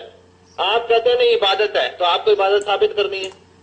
اب آپ اپنی عبادت کو ثابت کرنے کے بجائے بدعت کی اقسام میں جا رہے ہیں کہ آپ بدعت کی کتنی قسمیں ہیں، اس میں کون سی قسم کے اندر یہ آتا ہے، پھر اس کے اوپر کیا حکم لگتا ہے. تو وہ تو پھر بدعت آ گئی نا. پھر ٹھیک ہے آپ یہ مان لیں کہ جشن عید میلاد النبی بدعت ہے، پھر انشاءاللہ بدعت کی اقسام پہ بات کرتے ہیں اور یہ پھر بات کرتے ہیں کہ عید میلاد النبی کون سی بدعت ہے اور اس کے اوپر کیا حکم ہے. دو مختلف ٹاپک ہے نا. اب اس بات کو سمجھیں. میرے نزدیک جشن عید میلاد النبی منانا بدعت ہے، ٹھیک ہے. آپ کے نزدیک یہ عبادت ہے. آپ کو یہ عبادت ثابت کرنا ہے، مجھے یہ بدعت ثابت کرنا ہے، بس یہ حکم ہے. جب میں اس کو بدعت ثابت کر دوں گا اور آپ اس کو عبادت نہیں ثابت کر سکیں گے، پھر اس کے بعد نیکسٹ بات کریں گے یہ کس قسم کی بدعت ہے اور اس کے اوپر کیا حکم لگتا ہے. یہ بات ہے، اس چیز کو سمجھے ذرا. اللہ وبرکاتہ. دوسرا میں نے جو حکم لگایا اس کے اوپر بدعت کا، میں وہ ثابت کر چکا ہوں. کیسے ثابت کر چکا ہوں کہ اس کا حکم جشن عید میلاد النبی بنانے کا حکم قرآن میں موجود نہیں ہے. جشن عید میلاد النبی نبی صلی اللہ علیہ وسلم نے نہیں منایا. جشن عید میلاد النبی صحابہ رضوان اللہ اجمعین کے دور میں نہیں منایا گیا. جشن عید میلاد النبی آئمہ نے نہیں منایا. ٹھیک ہے. تو نبی صلی اللہ علیہ وسلم نے فرمایا دین میں وہ کام جو دین میں نہیں تھا وہ مردود ہے. اور بدعت کیا ہے؟ بدعت یہی ہے دین میں کوئی نئی چیز ایجاد کرنا جو دین میں نہیں تھی، اس کو بدعت کہتے ہیں.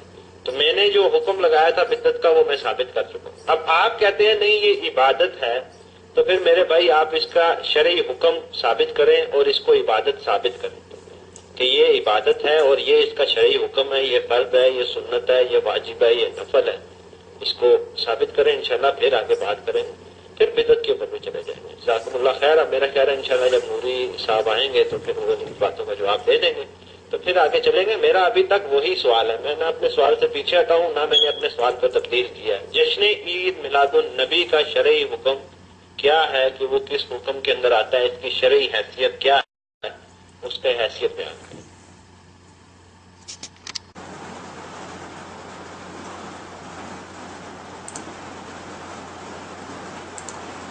جی فاروق عمر صاحب السلام علیکم ورحمۃ اللہ وبرکاتہ. فاروق عمر صاحب آپ نے کہا تھا کہ بدعت کی قسمیں بیان کریں جو دو آپ نے نکالی ہیں، ٹھیک ہے.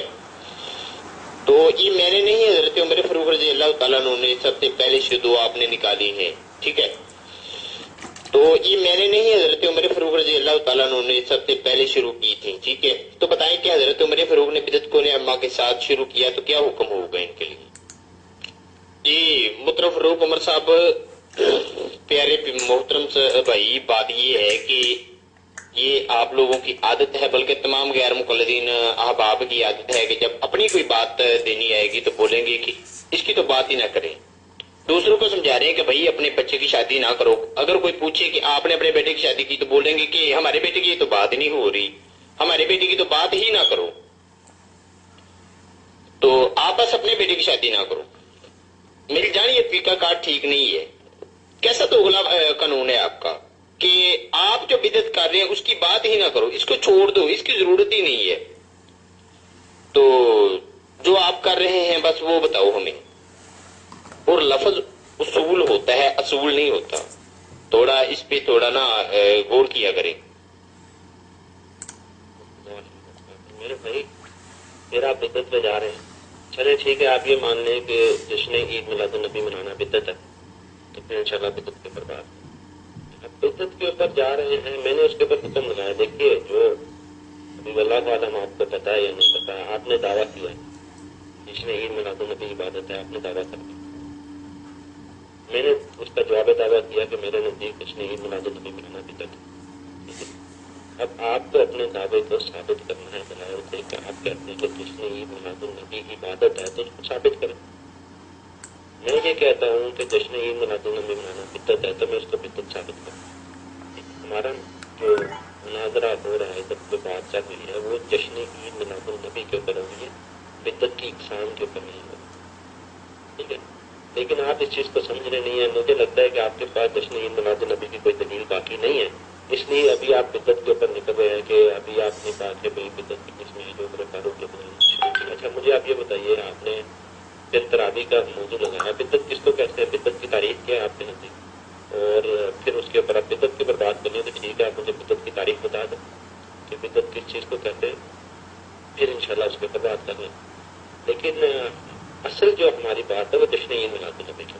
تو اصول جو ہوتا ہے وہ یہ ہوتا ہے کہ جو حکم آپ نے لگایا جشن عید میلاد النبی عبادت ہے, آپ کو اس کو عبادت ثابت کرنا ہے. میں نے کہا کہ جشن عید میلاد النبی میرے نزدیک بدعت ہے, مجھے اسے بدعت ثابت کرنا ہے, میں ثابت کر چکا ہوں. ٹھیک ہے, میں ثابت کر چکا ہوں کیونکہ قرآن سے کوئی دلیل نہیں ملی, نبی صلی اللہ علیہ وسلم کے فرمان سے کوئی دلیل نہیں ملی, صحابہ کے عمل سے دلیل نہیں ملی, اور آئمہ سے کوئی دلیل نہیں ملی, تو اس کا مطلب ہے بدعت دور میں نہیں تھا, یہ بات کی یاد ہے تو یہ بدعت ثابت ہوگی. آپ نے اپنے دعوے کے اوپر ابھی تک کوئی دلیل نہیں دی, آپ جا رہے ہیں بدعت کے اوپر. جی اول تو آپ نے وہ مسجد کے اندر اذان کے متعلق کہا تھا کہ حدیث دکھاؤں گا, تو جناب لا کر دکھائیں یہ کون سی صحابی کی سنت ہے. نبی اکرم صلی اللہ علیہ وسلم نے پڑھی اذان, صحابہ نے پڑھی, تابعین, تبع تابعین, کس نے پڑھی؟ یہ اتنی بڑی بدعت ہے, اس کو ثواب سمجھ کے نہیں کرتے ہو آپ, عبادت سمجھ کے نہیں کرتے. میلاد النبی کے اوپر ہی جناب اعتراض کیوں, اس ثواب سمجھ کے کرتے ہیں. تو اس بدعت کے بارے میں کیا نظریہ ہے؟ اور میں ابھی مزید آڈیوز آپ کی سن کے اس کے مطابق جواب دے رہا ہوں, اور ان جواب کے اوپر آپ بعد میں میری آڈیو جب میں آپ کو کہہ دوں کہ جناب مکمل ہو گئی ہے, پھر آپ ان کے اوپر جناب اپنا نظریہ پیش کیجیے گا, اپنا جواب دیجیے گا مجھے. ٹھیک ہے, یہ گٹ مٹ ہو جائے گا کہ آپ کوئی نیا سوال درمیان میں ڈال دیں, میں پچھلے کا جواب دے رہا ہوں تو پھر میں درمیان میں سے کوئی اور آڈیو نکال گئی. یہ ذرا ایک مطلب جی فروغ عمر صاحب, بات یہ ہے جناب کہ میں کلپ سن رہا تھا لیکن معذرت سے اتنی کم علمی ہے کہ تراویح پہ آئیں گے, بات کریں گے. امام بخاری نے ایک روایت کو 20 جگہ نقل کیا ہے. امام بخاری حدیث نجاشی کو 7-8 جگہ پہ نقل کرتے ہیں اور ان سے 7-8 مسئلے نکال لیتے ہیں. اور میں نے کہا ہے کہ جناب حضرت عمر فاروق رضی اللہ تعالیٰ عنہ نے ان کی تراویح کے متعلق میں نے وہ حدیث لگائی ہے, تو جناب میں نے کہا ہے کہ حضرت عمر فاروق رضی اللہ تعالیٰ نے بدعت کو نعم البدع کہا ہے, تو وہاں پریشانی ہو گئی کہ یہ تو جناب تراویح کی بات ہے. تراویح کو چھوڑیں, آپ بتائیں کہ حضرت عمر فاروق رضی اللہ تعالیٰ نے اس کو بدعت حسنہ کہا ہے کہ نہیں, حرام کہا ہے, تو اس کا کیا حکم ہوگا, اس کے بارے میں آپ کا کیا حکم ہوگا؟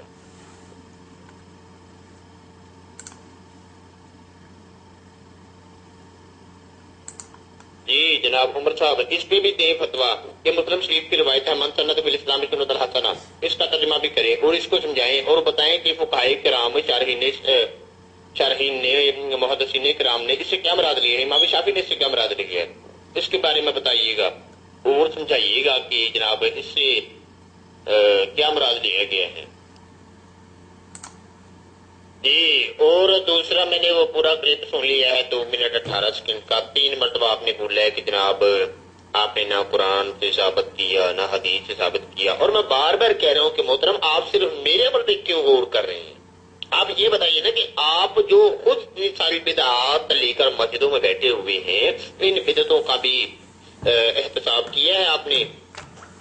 آپ بھی گورنمنٹ کی طرح کرتے ہیں کہ مخالف کو کہہ دیا کہ جناب فلاں نے اتنا کپڑا کر لیا, فلاں نے اتنا کپڑا کر لیا, فلاں نے یہ کر لیا, وہ کر لیا, اور اپنے نظر ہی نہیں آتے آپ کو اپنی بدعت جناب نظر ہی نہیں آتی جو بغل میں چھپا کے بیٹھے ہیں. قرآن و سنت کے حوالے سے جو آپ بدعتیں بسا کے بیٹھے ہیں وہ آپ دیکھتے ہی نہیں ہیں. اس جگہ پہ تو وہ جناب یہی لطیفہ مجھے یاد آتا ہے کہ وہ کسی مولانا صاحب نے کہا کہ یہ ہونا چاہیے کہ انہوں نے مسئلہ کر دیا کہ سرخی پوٹ نہیں لگانا چاہیے, یہ صحیح نہیں ہے, یہ منع ہے, شرعی طور پہ یہ جائز نہیں ہے. تو کسی بندے نے کہہ دیا جناب کہ میری گھر والی نے بتایا ہے کہ مولانا صاحب کی گھر والی سرخی پاؤڈر لگاتی ہے. تو آگے سے مولانا صاحب کہتے ہیں جناب اس کو تو ججتا ہی بہت ہے, اس کے لیے کوئی مسئلہ نہیں ہے. تو بدعتیں جو آپ کرتے ہیں وہ آپ کو تجدید ہوتے ہیں نا، ان پہ بات نہیں ہونی چاہیے، ان پہ جناب کوئی تبصرہ نہیں ہونا چاہیے، ان کی مثال نہیں لینی چاہیے. بس یہ ہے کہ کوئی بندہ نہ کرے. جی اور یہ کلپ بھی میں نے سنا، اس میں جناب وہی پرانی بات پھر شروع کر دی جو پہلے ہو چکی تھی. کہتے ہیں کہ سوال پر سوال، سوال پر سوال. تو آپ بات ایسی کیوں کرتے ہیں جس پہ جناب سوال پہ سوال ہوتا ہو؟ آپ جناب بات جامع معنی کیا کریں نا کہ جس پہ سوال نہ ہو سکے. پھر کہتے ہیں کہ جناب کہ وہ تراویح والی بات آپ نے کر دی، شروع کر دی، اس سے الگ موضوع نہ ہو جائے. خود جناب آپ کرتے جاتے ہیں. اور جناب کتاب کا نام بھی متا امام مالک. اب کہیں گے جناب بخاری، مسلم، سیاستہ، کسی ایک سیاستہ کی کتابوں میں سے جناب ایک روایت بھی نہیں ملی 8 اگست تراویح پڑھنے کی. چلو آج یہ بھی کنفرم ہو گیا. میرے خیال میں جناب پہلے بدعت کو کلیئر کریں، کیونکہ یہ سارے معاملات آپ کے جو کھڑے ہیں نا وہ سارے بدعت پہ ہی کھڑے ہیں کہ جو سنی کرے وہ بدعت بدعت بدعت بدعت، سارے اسی کام پہ لگے ہوئے ہیں کہ پہلے بدعت کی تقسیم ہی کر لیتے ہیں.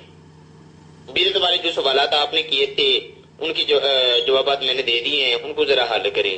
مزید آگے میں آپ کے کلپ سن کے اس کے مطابق آپ کو جواب دے رہا ہوں. جب میرا جواب اینڈ ہوگا تو میں آپ کو بتا دوں گا.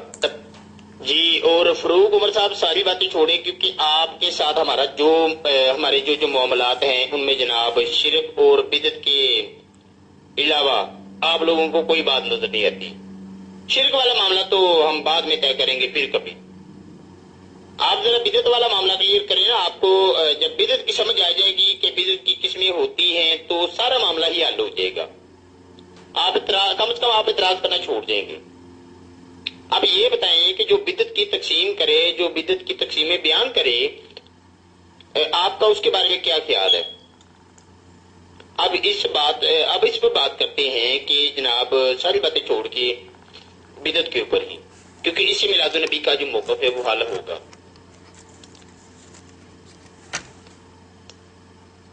اسی کے اوپر ہم ایک مفصل بحث کرتے ہیں، کیونکہ یہ تو بات کنفرم ہے کہ نہ خنجر اٹھے گا نہ تلوار اٹھے گی، یہ بازو میرے آزمائے ہوئے ہیں. یہ تو طریقہ کار یوں ہی چلے گا. پہلے بدعت والا معاملہ حل کر لیں کہ بدعت کی تعریف کیا ہے، بدعت کی قسمیں کتنی ہیں بھی یا نہیں، اگر ہیں تو کتنی ہیں، اگر نہیں ہیں تو کیوں نہیں ہیں. اگر کوئی جناب کرے گا بدعت کی قسمیں بیان کرے گا تو اس پر شرعی حکم کیا ہوگا. اگر بدعت کی قسمیں ہیں تو پھر عید میلاد النبی کو آپ کون سی قسم میں شمار کرتے ہیں، یہ سارا معاملہ آپ بتائیں گے. بدعت کے بارے میں پہلے کلیئر کریں تاکہ آپ کی بدعت کو جناب کٹہرے میں لایا جا سکے. جو آپ سر سے پاؤں تک بدعت کے اندر شامل ہیں ان کو بھی ذرا میدان عمل میں لایا جا سکے. اور آپ یہ ذرا کلیئر کر دیجیے گا کہ میلاد النبی کو آپ بدعت کی کون سی قسم میں شمار کرتے ہو. السلام علیکم ورحمۃ اللہ وبرکاتہ. ماشاءاللہ شیخ غلام نبی نوری صاحب کے پاس کوئی بھی دلیل نہیں ہے جشن عید میلاد النبی کی منانے کے لیے. اور مقلدین حضرات کا یہی مسئلہ ہے کہ جب بھی ان سے دلیل کی بات کی جائے تو ان کے پاس دلیل تو ہوتی نہیں ہے، تو دوسری چیزوں کے پیچھے چھپتے ہیں. جیسے ابھی یہ اذان کے پیچھے اور تراویح کے پیچھے اور بدعت کے پیچھے چھپ گئے کہ اب بدعت کی اقسام بیان کر دیں، بدعت کے تعلق سے بات کریں. کیوں بات کریں؟ کیونکہ ان کے پاس اپنی کسی چیز کی کوئی دلیل باقی نہیں رہی. تو اب کم از کم بدعت کا ٹاپک شروع ہو جائے گا تو ہمارا عید میلاد النبی جو ہے وہ بچ جائے گا. اور عید میلاد النبی ہم جس نے شوق سے اور جتنے جشن سے مناتے ہیں اس کی تو دلیل ہمارے پاس کچھ ہے نہیں. تو اس کے اوپر بات نہیں ہوگی تو دوسرے ٹاپک پر چلے جائیں گے، اس کے اوپر جمپ کر جائیں گے. مقلدین حضرات کا ہمیشہ سے یہی مسئلہ رہا ہے کہ جب ان کے پاس کسی چیز کی کوئی دلیل نہیں رہتی، خاص طور پہ بریلوی دیوبندی جو لوگ ہیں، تو ان کا یہ معاملہ ہوتا ہے کہ یہ بریلوی حضرات پھر دوسری چیزوں کے پیچھے چھپتے ہیں اور اس ٹاپک سے جمپ کر کے دوسرے پہ چلے جاتے ہیں تاکہ ان کی اپنی جس چیز کے اوپر موضوع کے اوپر بات چل رہی تھی وہ موضوع پیچھے رہ جاتا ہے اور اپنے دلائل کو تو یہ پیش نہیں کر سکتے اور پھر اسی طرح ڈیبیٹ کو بڑھاتے رہتے ہیں. اور یہی کام نوری صاحب نے بھی کیا کہ اب بدعت کے پیچھے چلے گئے ہیں. جشن عید میلاد النبی تو ان کے پاس ہے نہیں اور بس بدعت بیان کرو، بدعت کیا ہے بدعت کیا ہے. تو جب آپ کی بدعت کی تعریف واضح ہوگی تو عید میلاد النبی بھی واضح ہو جائے گی. ورحمۃ اللہ وبرکاتہ. دوسری بات جو آپ نے کی ہے ابھی لاسٹ کلپ کے اندر میں نے سنا ہے کہ آپ نے کہا کہ جب بدعت واضح ہو جائے گی تو پھر ہماری عید میلاد النبی بھی واضح ہو جائے گی. تو الحمدللہ ثم الحمدللہ میرے لیے یہ بات روز روشن کی طرح واضح ہو چکی ہے. جیسے چودھویں کے چاند کو بآسانی دیکھا جا سکتا ہے، اس طرح مجھے یہ چیز بالکل واضح ہو چکی ہے کہ آپ کے پاس جشن عید میلاد النبی منانے کی کوئی بھی دلیل قرآن اور حدیث سے موجود نہیں ہے، بلکہ میرا جو جواب دعویٰ تھا کہ یہ ایک بدعت ہے، آپ نے پچھلے 3-4 دنوں میں وہ ثابت کر دیا ہے کہ میرا جواب دعویٰ بالکل سچا تھا، اور میں اپنے جواب دعویٰ میں سچا تھا کہ یہ ایک بدعت ہی ہے، کیونکہ آپ اب اس سے عبادت کو چھوڑ کے بدعت کے اوپر آ گئے. اور آپ نے اپنے کلپ کے اندر واضح کیا ہے، لاسٹ کلپ کے اندر، کہ جب بدعت واضح ہو جائے گی تو ہماری جشن عید میلاد النبی بھی واضح ہو جائے گی. اور آپ ابھی پچھلے 4 دنوں سے غالباً جب سے یہ ہماری بات چل رہی ہے، آپ نے ایک بھی دلیل اپنی عبادت، جس کو آپ عبادت جشن عید میلاد النبی کے نام سے کہتے ہیں، اس کے اس بات میں ابھی تک ایک بھی دلیل نہیں دے چکے. اور آپ بار بار بدعت کے اوپر آ رہے ہیں. کبھی تراویح کو بدعت کہہ رہے ہیں کہ عمر فاروق رضی اللہ کا جو تراویح کہا اس کو انہوں نے نعم البدع کہا. کبھی آپ کہہ رہے ہیں کہ اذان مسجد میں دیتے ہیں، کبھی آپ کچھ اور بیان کر رہے ہیں. تو انشاءاللہ ان سارے کلپوں کا جواب آئے گا، لیکن یہ بات روز روشن کی طرح میرے لیے واضح ہو چکی ہے کہ آپ کی جو عبادت جس کو آپ کہتے ہیں، میں نے جو اس پہ جواب دعویٰ کہا تھا کہ میرے نزدیک وہ بدعت ہے، وہ واقعی بدعت ہے، اور اس کا کوئی بھی ایک بھی آپ نے اس کے اس بات میں ابھی تک. علیکم ورحمۃ اللہ وبرکاتہ. دوسرا، آپ نے پھر تراویح کے اوپر آگے اور یہ اعتراض اٹھایا کہ آپ کے پاس مطلع امام مالک کی حدیث ہے اور سیاستہ سے آپ کے پاس کوئی حدیث تراویح میں نہیں ہے. تو میرے بھائی شاید یہ بھی آپ کی غلط فہمی ہے، کیونکہ آپ نے بات عمر فاروق رضی اللہ تعالیٰ عنہ کی تھی، اس لیے میں نے مطلع امام مالک سے عمر فاروق رضی اللہ تعالیٰ عنہ کا عمل اور ان کا حکم جو انہوں نے 8 رکعت کا دیا تھا، 11 رکعت پڑھانے کا، وہ دے دیا. سیاستہ کی بات کریں گے تو صحیح بخاری کے اندر حدیث موجود ہے. حضرت عائشہ صدیقہ رضی اللہ تعالیٰ عنہا سے پوچھا گیا نبی صلی اللہ علیہ وسلم کی نماز کے بارے میں، تو انہوں نے کہا کہ رمضان ہو یا غیر رمضان ہو 11 رکعت سے زیادہ نہیں پڑھتے تھے. صحیح ابن خزیمہ کے اندر روایت موجود ہے، اور بھی حدیث کی کتابوں کے اندر روایات موجود ہیں. آپ کے اپنے امام کے شاگرد امام محمد، وہ اپنی مطلع امام محمد کے اندر اسی صحیح بخاری کی حدیث کو لاتے ہیں جو 11 رکعت والی ہے. تو میرے بھائی اگر تراویح کے اوپر بات کریں گے تو انشاءاللہ آپ کی فقہ کی کتابوں سے بھی میں اس کو 11 رکعت سنت ثابت کرتا ہوں انشاءاللہ. تو میرا خیال ہے کہ ادھر ادھر جانے کی ضرورت نہیں ہے. آپ نے عمر فاروق رضی اللہ تعالیٰ عنہ کی بات کی تھی تو میں نے حکم دکھا دیا کہ انہوں نے 11 رکعت نماز پڑھنے کا حکم دیا تھا، وہ مطلع امام مالک کے اندر موجود ہے. میں نے مطلع امام مالک کی حدیث لگا دی تھی. تراویح کے اوپر بات کرنی ہے تو انشاءاللہ تراویح کے اوپر آپ کو سیاستہ سے ہی دکھائیں گے.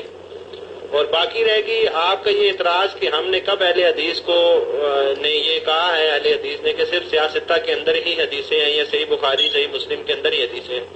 دنیا کی کوئی بھی کتاب ہو جس کے اندر صحیح سند کے ساتھ حدیث موجود ہے، ہمارا اس کے اوپر عمل ہے اور ہم اس کو مانتے ہیں. کہیں بھی کتاب لائیں آپ، حدیث کی کسی بھی کتاب سے لے آئیں، اگر وہ صحیح سند کے ساتھ ثابت ہے تو ہم اس کو مانتے ہیں. اس میں کوئی کتابوں کی تخصیص نہیں ہے کہ یہ کتاب ہم نے نہیں ماننی، یہ کتاب ہم نے نہیں ماننی. حدیث صحیح ہوگی تو انشاءاللہ اس کو ضرور مانیں گے. تو یہ جو اعتراض اہل حدیث کے اوپر لگایا جاتا ہے کہ سیاستہ، وہ اس لیے کہا جاتا ہے کیونکہ ہم وہاں سے حدیث پیش کرتے ہیں تو آپ اس کو ٹالنے کی کوشش کرتے ہیں. تو بہرحال ابھی جو سا ہے معاملہ یہ ہے کہ تراویح کے اوپر بات نہیں چل رہی. جب آپ نے تراویح کے اوپر بات کرنی ہے تو انشاءاللہ تراویح کے 11 رکعت کے اس بات میں ہم انشاءاللہ 8 رکعت کے اس بات میں آپ کو حدیثیں پیش کر دیں گے، سیاستہ سے بھی پیش کریں گے اور آپ کے فقہ سے بھی اور آپ کے اماموں سے بھی پیش کریں گے. تو اس موضوع کو بھی آپ رہنے دیں جو آپ کا جشن عید میلاد النبی کا موضوع ہے، اسی کے بعد اپنی بات سن لیجیے. ورحمۃ اللہ وبرکاتہ. اس کلپ میں آپ نے کہا کہ آپ نے نہ قرآن سے ثابت کیا اور نہ حدیث سے ثابت کیا، اور آپ میرے عمل پہ کیوں غور کر رہے ہیں؟ آپ گورنمنٹ کی طرح ہیں، آپ کو اپنی چیزیں نظر آتی ہیں، دوسروں کی چیزیں نظر نہیں آتی. میرے بھائی آپ نے جشن عید میلاد النبی کو عبادت کہا ہے، یہ آپ کا دعویٰ ہے. میں نے جشن عید میلاد النبی کو بدعت کہا ہے، یہ میرا جواب دعویٰ ہے، اور میں اپنا جواب دعویٰ ثابت کر چکا ہوں. اب آپ کو یہ عبادت ثابت کرنی ہے، اور عبادت کا حکم آپ کو نہ قرآن میں ملا، نہ نبی صلی اللہ علیہ وسلم کے فرمان میں ملا، نہ صحابہ کی زندگی میں ملا۔ جشن عید میلاد النبی بنانا، جشن عید میلاد النبی کے جلوس نکالنا، یہ آپ کو نہ صحابہ سے ملا نہ ائمہ سے ملا، تو یہ کیا ہو گیا؟ پھر بدعت ہوگی۔ تو میرا جواب دعویٰ آپ کی ان ساری باتوں سے، 3 دن کی باتوں سے ثابت ہو چکا ہے۔ تو میں نے اس لیے بات کی تھی، میرا تو وہی سوال ہے، پہلے دن جو سوال تھا آج بھی وہی سوال ہے کہ جشن عید میلاد النبی کا شرعی حکم کیا ہے، اس کی وضاحت کریں۔ آج تک آپ نہیں کر سکے، ایک بھی آپ نے جشن عید میلاد النبی کے اس بات میں ایک بھی دلیل نہیں دی۔ بہرحال ابھی ادھر میں راستے میں رکا ہوں، ادھر پتہ نہیں سگنل آ رہے ہیں یا نہیں آ رہے۔ رحمۃ اللہ وبرکاتہ۔ ان 2 کلپوں میں آپ نے 3 باتیں کی ہیں۔ پہلی بات یہ ہے کہ عمر فاروق رضی اللہ تعالیٰ عنہ نے نعم البدع کا الفاظ استعمال کیا، تو یہ بدعت کی اقسام عمر فاروق رضی اللہ عنہ نے نکالی ہیں، آپ نے نہیں نکالی۔ دوسری بات آپ نے یہ کی ہے کہ آپ اپنی بدعات کو کے اوپر تو بات نہیں کرتے، ہماری باتوں کو بدعات اور ہمارے اوپر بات کرنا چاہ رہے ہیں۔ تیسری بات آپ نے یہ کی کہ آپ نے الفاظ کی غلطی کی ہے، اس بات نہیں ہوتا، اس بات ہوتا ہے، ٹھیک ہے۔ تو میرے بھائی تیسری بات کا جواب یہ ہے کہ اگر میں بھی انسان ہوں، آپ بھی انسان ہیں، میں گاڑی چلا رہا ہوں، بات کر رہا ہوں، تو الفاظ میں آگے پیچھے ہو جاتا ہے۔ تو اگر آپ ایسی غلطیاں پڑھنا شروع کریں گے تو یہ تو پھر بچوں والی حرکت ہو جائے گی کہ کوئی دلیل رہی نہیں، تو آپ دوسرے کی غلطی کے اوپر آپ اس کو کہیں گے بھائی عین نہیں نکالا، عین نکالا، قاف نہیں نکالا، کاف نکالا۔ اگر میں ایسی غلطیاں نکالنا شروع کروں تو میرے بھائی آپ تو میرا نام ہی غلط لے رہے ہیں۔ میرا نام ہے فاروق عمر، آپ فروق عمر کہہ رہے ہیں۔ فا کے بعد الف ہے، فا کے بعد الف ہے، پھر رے ہے، فاروق۔ آپ کہہ رہے ہیں فروق عمر، فے کے بعد رے نہیں ہے، ٹھیک ہے۔ اگر میں غلطیاں نکالنا شروع کروں تو آپ کی ہر کلپ سے میں غلطیاں نکال کے دوں گا۔ تو میرا خیال ہے کہ یہ جو غلطیوں والا ٹاپک ہے اس کو چھوڑ دیا جائے۔ انسان ہے، تھوڑی بہت اوپر نیچے بات ہو جاتی ہے، اگر اسی کے اوپر تجوید کے اوپر بات کرنی ہے تو پھر تجوید کے اوپر کر لیتے ہیں۔ آپ کا مسئلہ یہ ہے کہ آپ کسی ایک بات پہ ٹکتے نہیں ہیں، کبھی ادھر چلے جاتے ہیں، کبھی ادھر چلے جاتے ہیں۔ تو میرا خیال ہے یہ جو غلطیاں ہیں، چھوٹی موٹی غلطیاں، ان کو آئیڈینٹیفائی نہ کیا جائے۔ اگر کریں گے تو پھر میں آپ کی نکالنے شروع کرتا ہوں، تو پھر پہلے میرا نام صحیح لیں، فاروق عمر مجھے کہیں، فروق عمر نہ کہیں۔ تو اللہ وبرکاتہ۔ آپ کی پہلی بات کا جواب کہ عمر فاروق رضی اللہ تعالیٰ عنہ نے اس کو بدعت کی اقسام بیان کی ہیں، تو میرے بھائی یہ ذرا مجھے وضاحت کر دیں کہ بدعت کی تعریف کیا ہے آپ کے نزدیک؟ کیونکہ صحیح مسلم کی جو میں نے حدیث آپ کو پیش کی تھی بدعت کے اوپر کہ وہ عمل جو نبی صلی اللہ علیہ وسلم نہیں کیا دین میں، وہ ایجاد کرنا، وہ عمل مردود ہے، ٹھیک ہے۔ جبکہ عمر فاروق رضی اللہ تعالیٰ عنہ نے جو جماعت کروائی ہے، تراویح کی، اکٹھا کیا ایک جماعت کے پیچھے، یہ بدعت عملی نہیں ہے، ٹھیک ہے، یہ لغوی معنی ہے اس کے، نعم البدع جو ہے، کیونکہ نبی صلی اللہ علیہ وسلم سے یہ عمل ثابت ہے جماعت کے ساتھ تراویح پڑھنا۔ جب نبی صلی اللہ علیہ وسلم سے جماعت کے ساتھ تراویح پڑھنا ثابت ہے تو عمر فاروق رضی اللہ تعالیٰ عنہ نے جب جماعت کو اکٹھا کیا تو وہ بدعت کہاں سے ہوگی؟ عمل تو ثابت ہو گیا نبی صلی اللہ علیہ وسلم سے۔ اب آپ ایسا کریں کہ جشن عید میلاد النبی کے جلوس نکالنا، جشن عید میلاد النبی منانا نبی صلی اللہ علیہ وسلم سے ثابت کریں، صحابہ سے ثابت کریں، پھر ہم اس کو بدعت نہیں کہیں گے، ٹھیک ہے، پھر ہم اس کو بدعت نہیں کہیں گے۔ عمر فاروق رضی اللہ تعالیٰ عنہ کے اوپر جو انہوں نے نعم البدع کا الفاظ استعمال کیے ہیں وہ لغوی معنی میں ہیں، ٹھیک ہے، اس کے عملی معنی نہیں ہے، کیونکہ یہ عمل نبی صلی اللہ علیہ وسلم سے ثابت ہے۔ اگر یہ عمل نبی صلی اللہ علیہ وسلم سے ثابت نہ ہو پھر آپ کہیں کہ عمر فاروق رضی اللہ تعالیٰ عنہ نے نیا عمل ایجاد کیا اور اس کو بدعت حسنہ کہا آپ کی زبان میں، وہ چیز واضح کرنی ہے آپ نے۔ السلام علیکم ورحمۃ اللہ وبرکاتہ۔ دوسری بات یہ ہے کہ عمر فاروق رضی اللہ تعالیٰ عنہ نے جو جماعت کو اکٹھا کیا تھا نبی صلی اللہ علیہ وسلم کے طریقے کے اوپر کیا تھا، کیونکہ نبی صلی اللہ علیہ وسلم نے جماعت کے ساتھ نماز پڑھائی اور صحابہ کا شوق دیکھا کہ صحابہ تراویح کی جماعت میں اکٹھے ہو رہے ہیں، اور اس شوق کو دیکھ کے نبی صلی اللہ علیہ وسلم نے ان کو 2 دن نماز پڑھائی، تیسرے دن صحابہ پھر موجود تھے اور حاضر ہوئے، لیکن نبی صلی اللہ علیہ وسلم ان کی آوازیں سن رہے تھے لیکن اپنے حجرہ مبارک سے باہر نہیں نکلے، اور صبح کا جب فجر کی اذان ہوئی اور نبی صلی اللہ علیہ وسلم نکلے اور نبی صلی اللہ علیہ وسلم آئے کہ میں تمہاری موجودگی کو محسوس کر رہا تھا، میں نے تمہاری آوازیں سنی، لیکن میں اس لیے باہر نہیں آیا کہ تمہارا شوق دیکھ کے کہ اللہ تعالیٰ اس نماز کو فرض نہ کر دے، تراویح کو فرض نہ کر دے، میں اس لیے باہر نہیں آیا۔ تو نبی صلی اللہ علیہ وسلم ان کو نماز پڑھانا چاہتے تھے، لیکن کیونکہ ان کا شوق صحابہ کا رضوان اللہ اجمعین کا شوق دیکھا اور یہ کہا کہ کہیں اللہ تعالیٰ اس کو فرض نہ کر دے، میں اس لیے باہر نہیں نکلا. تو جب نبی صلی اللہ علیہ وسلم کے دنیا میں ہی، نبی صلی اللہ علیہ وسلم کی زندگی میں ہی اسلام مکمل ہو گیا اور نبی صلی اللہ علیہ وسلم کی وفات کے بعد جب عمر فاروق رضی اللہ تعالیٰ عنہ نے دیکھا کہ صحابہ کرام رضوان اللہ اجمعین چھوٹی چھوٹی ٹولیوں میں نماز پڑھ رہے ہیں، تو عمر فاروق رضی اللہ عنہ نے نبی صلی اللہ علیہ وسلم کی سنت پر عمل کرتے ہوئے ان سب صحابہ کو ایک جماعت کے پیچھے اکٹھا کر دیا اور کہا کہ یہ کیسا اچھا کام ہے جو نبی صلی اللہ علیہ وسلم نے کیا تھا اور میں نے اس کام کو واپس شروع کیا، یعنی سنت کو دوبارہ شروع کیا. یہ سنت تھی، نبی صلی اللہ علیہ وسلم نے پڑھانا نبی صلی اللہ علیہ وسلم سے ثابت تھا، اس کو دوبارہ شروع کیا. کس نے شروع کیا؟ عمر فاروق رضی اللہ عنہ. آپ کہہ رہے ہیں کہ انہوں نے بدعت نکالی. کیا وہ پہلے سے تھا؟ اگر پہلے سے تھا اور وہ پہلے نہیں تھا اور عمر فاروق رضی اللہ عنہ نے نکالا ہے تو اس کو وضاحت کی جائے کہ عمر فاروق رضی اللہ عنہ نے یہ دین میں نیا کام نکالا، اس کی پہلے کوئی سند موجود نہیں تھی، جبکہ نبی صلی اللہ علیہ وسلم سے تراویح کی نماز پڑھانا جماعت کے ساتھ ثابت ہے. تو اس کے اوپر آپ بدعت حسنہ کی قید نہیں لگا سکتے، اور اس کو اگر آپ لگائیں گے تو پھر آپ نے جشن عید میلاد النبی ثابت کریں نبی صلی اللہ علیہ وسلم نے منائی، صحابہ نے منائی. تو صرف حدیث کا ایک تو آپ لوگوں کا مسئلہ یہ ہے کہ آپ لوگ ایک چیز کو اٹھاتے ہیں اور اس میں سے ایک فکرہ لے لیتے ہیں جو آپ کے باطل عقائد کے موقف ہوتا ہے اور اسی کے اوپر اپنا طرز عمل بنا دیتے ہیں.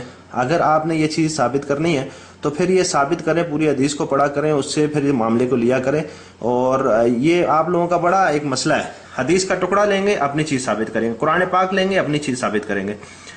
آپ نے یہ حدیث کا ٹکڑا لے کے اپنے باطل عقائد کو ثابت کیا کیونکہ آپ کے پاس کوئی دلیل نہیں ہے، اور اس دلیل کو ثابت کرنے کے لیے اپنے جشن عید میلاد النبی کے لیے کبھی آپ ادھر بھاگ رہے ہیں کبھی ادھر بھاگ رہے ہیں، لیکن آپ کو جشن عید میلاد النبی جو آپ نے عبادت کرنے کا دعویٰ کیا اس کی کوئی دلیل ابھی تک ملی نہیں ہے اور انشاءاللہ قیامت تک ملے گی بھی نہیں، کیونکہ یہ ایک بدعت ہے اور بدعت کی دلیل آپ کو نہ قرآن سے ملے گی نہ حدیث سے ملے گی. اللہ وبرکاتہ. تیسری جو بات تھی اوپر کے دو کلپوں میں، اور یہ بھی تقریباً سیم ہے، اسے میں نے لگا دی. آپ نے اس میں عمر فاروق رضی اللہ تعالیٰ عنہ کا نام لیا اور اس میں بھی کہا کہ عمر فاروق نے کہا ہے، ٹھیک ہے، عمر فاروق. تو یہاں پر بھی آپ غلطی کریں، فاروق ہے، عمر فاروق رضی اللہ تعالیٰ عنہ. تو میں نہیں چاہ رہا کہ اس طرف آئیں تاکہ یہ چیز دروازہ کھلے کہ بھئی آپ یہ غلطی کرتے ہیں میں یہ غلطی کرتا ہوں، تو اس چیز کو یہاں پہ چھوڑ دیا جائے. یہ انسان ہے، غلطی ہو جاتی ہے اس کو. دوسری بات آپ نے یہ کہا کہ آپ اپنی طرف دیکھتے نہیں ہیں، اپنی بدعتوں کی طرف جب آتے ہیں تو وہ آپ نے مثال دی بچے کی شادی کرنے والی، اور یہ ایسی مثالوں کی کوئی ضرورت نہیں ہے. ڈیبیٹ کو بڑھانے کی بات نہیں ہے کہ آپ اپنی بدعتوں کی طرف نہیں آتے ہیں، ہماری بدعتوں کی طرف آتے ہیں اور یہ ہے اور ہماری اس کو بدعت کہتے ہیں. میرے بھائی آپ بدعت کی تعریف بیان کر دیں، کیونکہ آپ جشن عید میلاد النبی سے تو آپ نکل چکے ہیں. جشن عید میلاد النبی کا اثبات ابھی تک آپ ثابت نہیں کر سکے. اس کے اثبات میں کوئی ایک روایت بھی آپ نے نہ قرآن سے پیش کی کوئی آیت، نہ کوئی روایت پیش کی نبی صلی اللہ علیہ وسلم سے، نہ صحابہ سے، نہ ائمہ سے. آج 4 دن تقریباً ہو گئے ہیں اور اس بات کو دیکھنے کے آ رہا ہے کہ جو اپنے آپ کو اہل سنت والجماعت کہتے ہیں اور بریلوی اس کو عبادت مانتے ہیں جشن عید میلاد النبی کے جشن نکالنے کو اور جشن منانے کو، ابھی تک کوئی ایک بھی روایت یا آیت یا کسی صحابہ کا عمل یا ائمہ سے کوئی ایک چیز بھی اس کے اس بات میں ثابت نہیں کر سکے، اور اس کو عبادت کہہ کے بڑے زور و شور سے، بہت بڑے زور و شور کے ساتھ مناتے ہیں. ابھی تک آپ نے کوئی ثابت نہیں کیا اور جا رہے ہیں بدعات کے اوپر. و رحمۃ اللہ وبرکاتہ. دوسری بات یہ ہے کہ آپ کبھی تراویح پہ جا رہے ہیں، کبھی اذان پہ جا رہے ہیں اور کہہ رہے ہیں کہ یہ تمہاری بدعتیں ہیں جو تم کرتے ہو، یہ تمہاری بدعتیں ہیں جو تم کرتے ہو. میرے بھائی ہم تو بدعت نہیں کرتے الحمدللہ. اگر ہم کوئی بدعت کرتے ہیں تو اس کو واضح کر دیں یہ بدعت ہے، انشاءاللہ چھوڑ دیں گے. آپ اس کو بدعت ثابت کر دیں، ہم چھوڑ دیں گے، ٹھیک ہے. تراویح کے تعلق سے جماعت میں آپ کو دلیل دے چکا ہوں. نبی صلی اللہ علیہ وسلم نے جماعت کے ساتھ تراویح پڑھائی. اذان، کیا نبی صلی اللہ علیہ وسلم کے دور میں اذان ہوتی تھی یا نہیں ہوتی تھی؟ یہ ثابت کرے ذرا. اگر نبی صلی اللہ علیہ وسلم کے دور میں اذان نہیں ہوتی تھی اور بعد میں یہ اذان شروع ہوئی ہے، صحابہ نے دینا شروع کیا یا ائمہ نے بنائی اور ائمہ نے شروع کی یا تابعین نے تبع تابعین نے اس کو شروع کیا، تو وہ آپ بتا دیں کہ اذان جو ہے یہ نبی صلی اللہ علیہ وسلم کے دور میں نہیں تھی، بعد میں آئی. ٹھیک ہے، بعد میں آئی، اس کی وضاحت کر دیجیے. اور دوسری وضاحت یہ کریے کہ اذان کیا فرض ہے نماز کے لیے؟ اگر اذان نہ دی جائے تو فرض نماز پڑھی جائے گی، فرض نماز ہوگی یا نہیں ہوگی؟ اگر آپ اس طرح ادھر ادھر جائیں گے تو پھر میں بھی ادھر ادھر کے سوال کر کے آپ سے وہ پوچھوں گا. باقی بات رہے گی کہ اکثر بریلوی حضرات یہ روایت بہت واضح پیش کرتے ہیں کہ ایک دن بلال رضی اللہ تعالیٰ عنہ خانہ کعبہ کے اوپر کھڑے تھے اور نبی صلی اللہ علیہ وسلم ان کے سامنے تھے، خانہ کعبہ کے چھت پہ کھڑے تھے، اور ان سے پوچھا بھئی اذان دو. تو بلال رضی اللہ تعالیٰ عنہ نے کہا کہ میں کعبہ کو دیکھ کے اذان دیتا تھا. یہ بریلوی بہت روایت پیش کرتے ہیں. تو نبی صلی اللہ علیہ وسلم نے فرمایا کہ کعبہ یہ چھت پہ کھڑے تھے، میں تمہارے سامنے کھڑا ہوں، اذان دو. یہ بریلویوں کی روایت ہے. تو اب آپ مجھے یہ بتائیں، کیا آپ خانہ کعبہ کو مسجد نہیں سمجھتے ہیں؟ اس کی ذرا وضاحت کر دیجئے. اگر آپ اس کو مسجد نہیں سمجھتے ہیں تو آج کے بعد یہ روایت پھر بیان کرنے کی ضرورت نہیں ہے. ٹھیک ہے، اب آپ مجھے ذرا اس روایت کی بھی تفصیل بتا دیں، کیا خانہ کعبہ مسجد کے اندر ہے یا مسجد سے باہر ہے؟ اور یہ اذان اور تراویح یہ جشن عید میلاد النبی کے تعلق سے کہاں پر بیچ میں آ گئی؟ آپ نے یہ بات تو مان لی ہے کہ جشن عید میلاد النبی کے جلوس نکالنا، جشن عید میلاد النبی کو منانا یہ ایک بدعت ہے. تو جب بدعت ہے تو پھر بدعت کی اقسام پہ بات کریں اور بدعت کے اوپر بات کریں تاکہ آپ کی بدعت بھی کلیئر ہو جائیں اور ہماری بدعت بھی کلیئر ہو جائے. تو میرے بھائی آپ کی بدعت تو کلیئر ہو چکی ہے. انشاءاللہ جب بدعت کے اوپر بات کریں گے تو آپ ہماری بدعت بھی بتائیے گا. تو جو بدعت آپ ثابت کر دیں گے واقعی یہ بدعت ہے تو وہ نبی صلی اللہ علیہ وسلم کے حکم کے مطابق جو عمل نبی صلی اللہ علیہ وسلم نے نہیں کیا وہ تو مردود ہے دین میں. تو انشاءاللہ میں اس کو چھوڑ دوں گا اور ہم اس کو چھوڑ دیں گے. رحمۃ اللہ وبرکاتہ. اس میں آپ نے شعر پڑھا ہے، نہ خنجر اٹھے گا نہ تلوار اٹھے گی، یہ بازو میرے آزمائے ہوئے ہیں. الحمدللہ پتہ چل گیا کہ کتنے آزمائے ہوئے ہیں. بازو الحمدللہ ہمارے بھی آزمائے ہوئے ہیں اور اوپر سے ہوئے ہیں. دوسرا آپ نے یہ کہا کہ یہ آپ کا لاسٹ کلپ تھا کہ آپ شرک اور بدعات کے اوپر کرتے ہیں، شرک کو تو چھوڑ دیں. تو اللہ تعالی ہم سب کو شرک سے محفوظ فرمائے. چھوڑ دیا. بدعات کے اوپر بات کرتے ہیں، بدعت سے آپ کی واضح ہو جائے گی، پھر آپ اس کے اوپر دلیل نہیں کریں گے. میرے بھائی بدعت تو واضح ہو چکی نا. آپ کا یہ عمل جشن عید میلاد النبی کے جلوس نکالنا، جشن عید میلاد النبی کو منانا، یہ بدعت ثابت ہو چکا ہے. 4 دن سے آپ نے اس کے اس بات میں ایک بھی دلیل ابھی تک پیش نہیں کی اور آپ اس کو عبادت کہہ رہے ہیں. آپ اس کو عبادت کہہ رہے ہیں اور پھر کہہ رہے ہیں کہ بدعت کی اقسام پہ بات کر رہے ہیں. آپ بتائیں جشن عید میلاد النبی کون سی بدعت ہے؟ میرے بھائی بدعت کی اقسام پہ بات کریں گے انشاءاللہ الحمدللہ، کیونکہ مجھے یہ چیز واضح ہو چکی ہے کہ آپ کے پاس جشن عید میلاد النبی منانے کی اس بات میں کوئی بھی دلیل موجود نہیں ہے. تو ادھر ادھر کی باتوں کو چھوڑ کر جشن عید میلاد النبی کا جو ٹاپک تھا اس کے اوپر آ جائیں. اب آپ نے کہا ہے کہ باقی ساری باتوں کو چھوڑ دو، بدعت کے اوپر آ جاؤ اور بدعت کی تقسیم بیان کرو، بدعت کی اقسام بیان کرو، بدعت کے اوپر آ جاؤ. تو اس کا مطلب تو میں یہی سمجھ رہا ہوں کہ آپ نے جشن عید میلاد النبی کو بدعت قرار دے دیا ہے اور اس کے اس بات میں آپ کے پاس کوئی بھی دلیل موجود نہیں ہے. تو جب آپ کے پاس کوئی بھی دلیل موجود نہیں ہے اس کی اور پھر آپ نے بدعات کے اوپر بات کرنی ہے تو وہ ٹاپک پھر ختم ہو گیا الحمدللہ.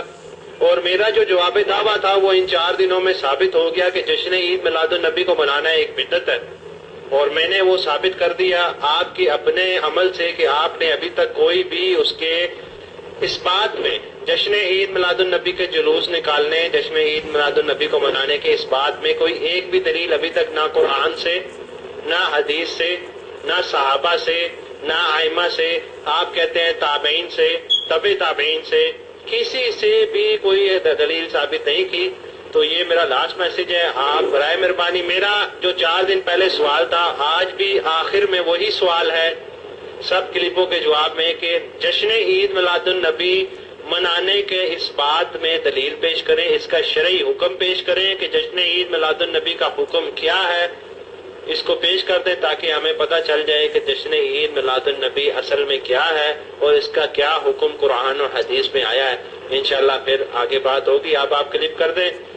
میں جب برکاتہ ایک بات رہ گئی تھی، آپ بار بار جو بات کر رہے ہیں کہ میں بار بار کہہ رہا ہوں کہ جشن عید میلاد النبی جو جشن ہم مناتے ہیں اس کو قرآن سے ثابت کرو، اس سے حدیث سے ثابت کرو، اس سے ائمہ سے ثابت کرو. یہ بات آپ کو شاید بہت زیادہ چبھ رہی ہے یا بہت زیادہ تکلیف دے رہی ہے. تو میرے بھائی عبادت آپ کہہ رہے ہیں جشن عید میلاد النبی کو، اور عبادت کا اس بات آپ نے نہ قرآن سے دیا، نہ حدیث سے دیا، نہ صحابہ سے دیا، نہ ائمہ سے دیا، تابعین سے نہیں دیا، تبع تابعین سے نہیں دیا. تو پھر میں اس کو کیسے عبادت مان لوں؟ میں نے تو اس لیے اس کے اوپر بدعت کا حکم لگایا تھا، اور آپ کے 4 دن کی اس ڈیبیٹ سے یہ ثابت ہو چکا ہے کہ وہ بدعت ہی ہے، کیونکہ ابھی تک آپ نے کوئی ایک دلیل بھی اس کی اس بات میں نہیں دی ہے۔ کبھی آپ تراویح پہ جاتے ہیں، کبھی آپ اذان پہ جاتے ہیں، کبھی آپ بدعت پہ جاتے ہیں، کبھی آپ گورنمنٹ کی مثالیں دے رہے ہیں، کبھی آپ بچے کی شادی کی مثالیں دے رہے ہیں، لیکن اپنی اس بات میں جس کو آپ اتنا بڑا عمل کرتے ہیں، جس کے اوپر اربوں روپیہ کروڑوں روپیہ خرچ کرتے ہیں، ضائع کرتے ہیں، اسراف کرتے ہیں، اس کی آپ نے ایک بھی اس کی اس بات میں ابھی تک دلیل نہیں دی۔ تو میرے بھائی مسلمان ہیں، مسلمان کے لیے تو عبادت کی دلیل کہاں سے ملے گی؟ یا قرآن سے ملے گی یا حدیث سے ملے گی؟ آپ کے پاس نہ اس کی اس بات میں کوئی قرآن سے دلیل ہے، نہ نبی صلی اللہ علیہ وسلم کی حدیث سے دلیل ہے، نہ صحابہ کے عمل سے دلیل ہے، نہ ائمہ سے دلیل ہے۔ جشن عید میلاد النبی کی ابھی تک آپ نے دلیل نہیں دی، اور میرا یہ سوال 4 دن کا تھا، ابھی تک 4 دن سے باقی ہے، اس کا جواب نہیں آیا اس کی شرعی حیثیت کا۔ تو برائے مہربانی آپ جشن عید میلاد النبی جو مناتے ہیں اس کی شرعی حیثیت بیان کریں کہ اس کی شرعی حیثیت کیا ہے، دین اسلام میں اس کا کیا مقام ہے، تاکہ ہم اس مقام کو حاصل کر سکیں۔ نہیں تو پھر جو میرا جواب دعویٰ ہے وہ تو آپ ثابت کر ہی چکے ہیں 4 دنوں میں کہ یہ بدعت ہے، اور آپ بدعت کے اوپر ہی بار بار آ رہے ہیں۔ جزاکم اللہ خیر۔ جی السلام علیکم ورحمۃ اللہ وبرکاتہ۔ جی محمد صاحب، میرے خیال میں آپ نے یہاں اینڈ لکھ دیا ہے، تو میں آپ کی ذرا شروع سے سب تمام آڈیو سن کے ان کا میں مفصل جواب دوں گا۔ فی الوقت میں کام پہ ہوں، انشاءاللہ رات کو یا جب میں فارغ ہونے کے بعد میں آپ کی تمام آڈیو دیتا ہوں، پھر ایک ایک آڈیو کو مکمل تبصرہ کرتا ہوں۔ جزاکم اللہ خیر۔ السلام علیکم ورحمۃ اللہ وبرکاتہ۔ السلام علیکم ورحمۃ اللہ وبرکاتہ۔ یہ ہماری ڈسکشن 5 جنوری 2016 کو لاسٹ میسج ہوا تھا، جب انہوں نے کہا مجھے ٹائم ملے گا تو میں اس کا جواب دوں گا، لیکن اس کے بعد 6، 7، 8 فرائیڈے تک کوئی آنسر نہیں آیا، تو میں نے میسج لکھا کہ السلام علیکم ورحمۃ اللہ وبرکاتہ، لگتا ہے شیخ نوری بہت زیادہ مصروف ہیں، اور اس کے اوپر انہوں نے پھر میسج کیا کہ ہاں میں مصروف ہوں، اور میں کسی کانفرنس میں جا رہا ہوں، ختم نبوت کی جو ہمارا تبلیغی دورہ ہوتا ہے اس میں میں جا رہا ہوں۔ تو اس کا جواب انہوں نے 3 دنوں میں نہیں دیا۔ اس کے بعد پھر میں نے دیکھا کہ شیخ نوری جو ہیں وہ دوسرے گروپوں کو بنا رہے ہیں اور دوسرے گروپ کے اندر بات کر رہے ہیں، لیکن میرے سوالوں کا جواب ان کے پاس نہیں تھا اور انہوں نے اس کا جواب نہیں دیا۔ تو پھر میں نے 10 تاریخ کو یہ کلپ پوسٹ کیا،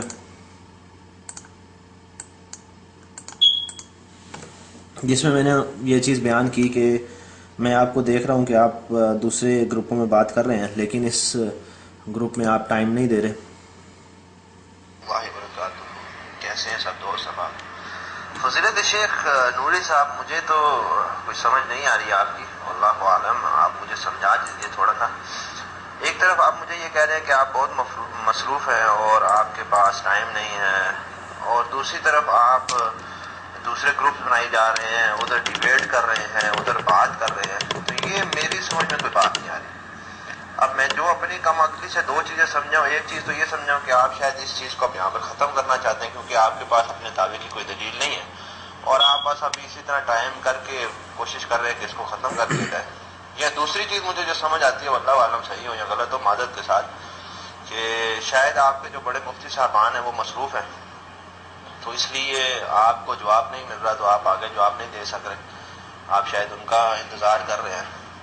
تو اگر ایسی بات ہے تو یہ میری ذہن میں آئی ہے بات، کیونکہ آپ مسلسل 3-4 دن سے یہاں پر تو کہہ رہے ہیں میں بہت مصروف ہوں اور میرے پاس ٹائم نہیں ہے، اور دوسرے گروپ میں گروپ بھی بناتے جا رہے ہیں اور مجھے بھی ایڈ کر رہے ہیں اور ادھر بات بھی کر رہے ہیں۔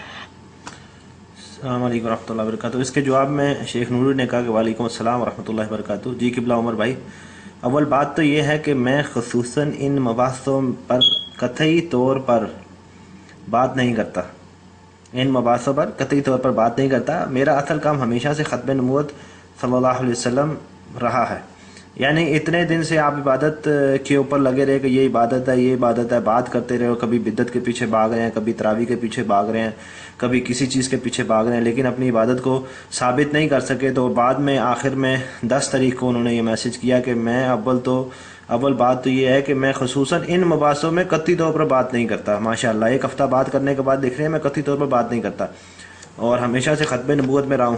اس کے بعد پھر انہوں نے میسج کیا کہ لیکن اب یہاں پر یہ موضوع عید میلاد النبی شروع ہی ہے، تو اس کے لیے مجھے ایک کھلا وقت درکار ہے۔ تو خیر یہ میسیج ان کا 10 تاریخ کا تھا، آج 12 تاریخ ہو چکی ہے، ابھی تک ان کا کوئی جواب نہیں آیا۔ اب جب بھی وہ کانفرنس سے فارغ ہوں گے، اگر ان کے پاس اس چیز کے جواب ہوئے تو انشاءاللہ اس ڈیبیٹ کو کنٹینیو کریں گے اور اس کے جواب، میرے سوالوں کے جواب دیں گے، پھر آگے انشاءاللہ یہ پارٹ 1 کر کے اس کو یہاں پر ختم کرتے ہیں، اور جب نیا مناظرہ شروع ہوگا دوبارہ سے تو پھر انشاءاللہ اس کو پارٹ 2 کر کے کنٹینیو کریں گے اور اس کو پبلش کریں گے۔ بہرحال ابھی آپ نے اس مناظرے کے اندر یہ دیکھا کہ جتنی بھی ہماری ان کے ساتھ ڈیبیٹ ہوئی ہے، جشن عید میلاد النبی کے جلسے، جشن عید میلاد النبی کا جلوس نکالنا، وہ ثابت ہی نہیں کر سکے، ان کے پاس کوئی دلیل ہی نہیں ہے۔ اس کو ثابت کرنے کے لیے کبھی بدعت کے پیچھے، کبھی تراویح کے پیچھے، کبھی اذان کے پیچھے، کبھی ادھر کبھی ادھر، بس بھاگ رہے ہیں، لیکن کوئی بھی دلیل ثابت نہیں کی انہوں نے کہ یہ ہماری دلیل ہے اور ہم اس دلیل کی وجہ سے ہی جشن عید میلاد النبی مناتے ہیں۔ کوئی چیز نہ قرآن سے ثابت کر سکے، نہ نبی صلی اللہ علیہ وسلم کے فرمان سے ثابت کر سکے، نہ صحابہ سے ثابت کر سکے، نہ تابعین سے ثابت کر سکے، نہ تبع تابعین سے ثابت کر سکے۔ تو ایسی چیز جس کے بارے میں ان کے پاس کوئی دلیل نہیں ہے، اور بعد میں یہ کہنا کہ میں قطعی طور پر ان بحثوں میں بات نہیں کرتا، خصوصاً ان بحثوں میں بات نہیں کرتا، یہ چیز ثابت کرتی ہے کہ یہ اپنے آپ کو اہل سنت والجماعت کہنے والوں کے پاس ان کے عمل کی کیا دلیل ہے، صرف باتیں ہیں جو لوگوں کو بنا کے گمراہ کرتے ہیں۔ تو اللہ تعالی ہمیں ایسی گمراہیوں سے محفوظ رکھے اور دین اسلام کو سمجھنے، اس پر عمل کرنے، اس پر قائم کرنے کی توفیق عطا فرمائے، قرآن و حدیث کو، قرآن و سنت کو سمجھنے کی توفیق عطا فرمائے۔ السلام علیکم ورحمۃ اللہ وبرکاتہ۔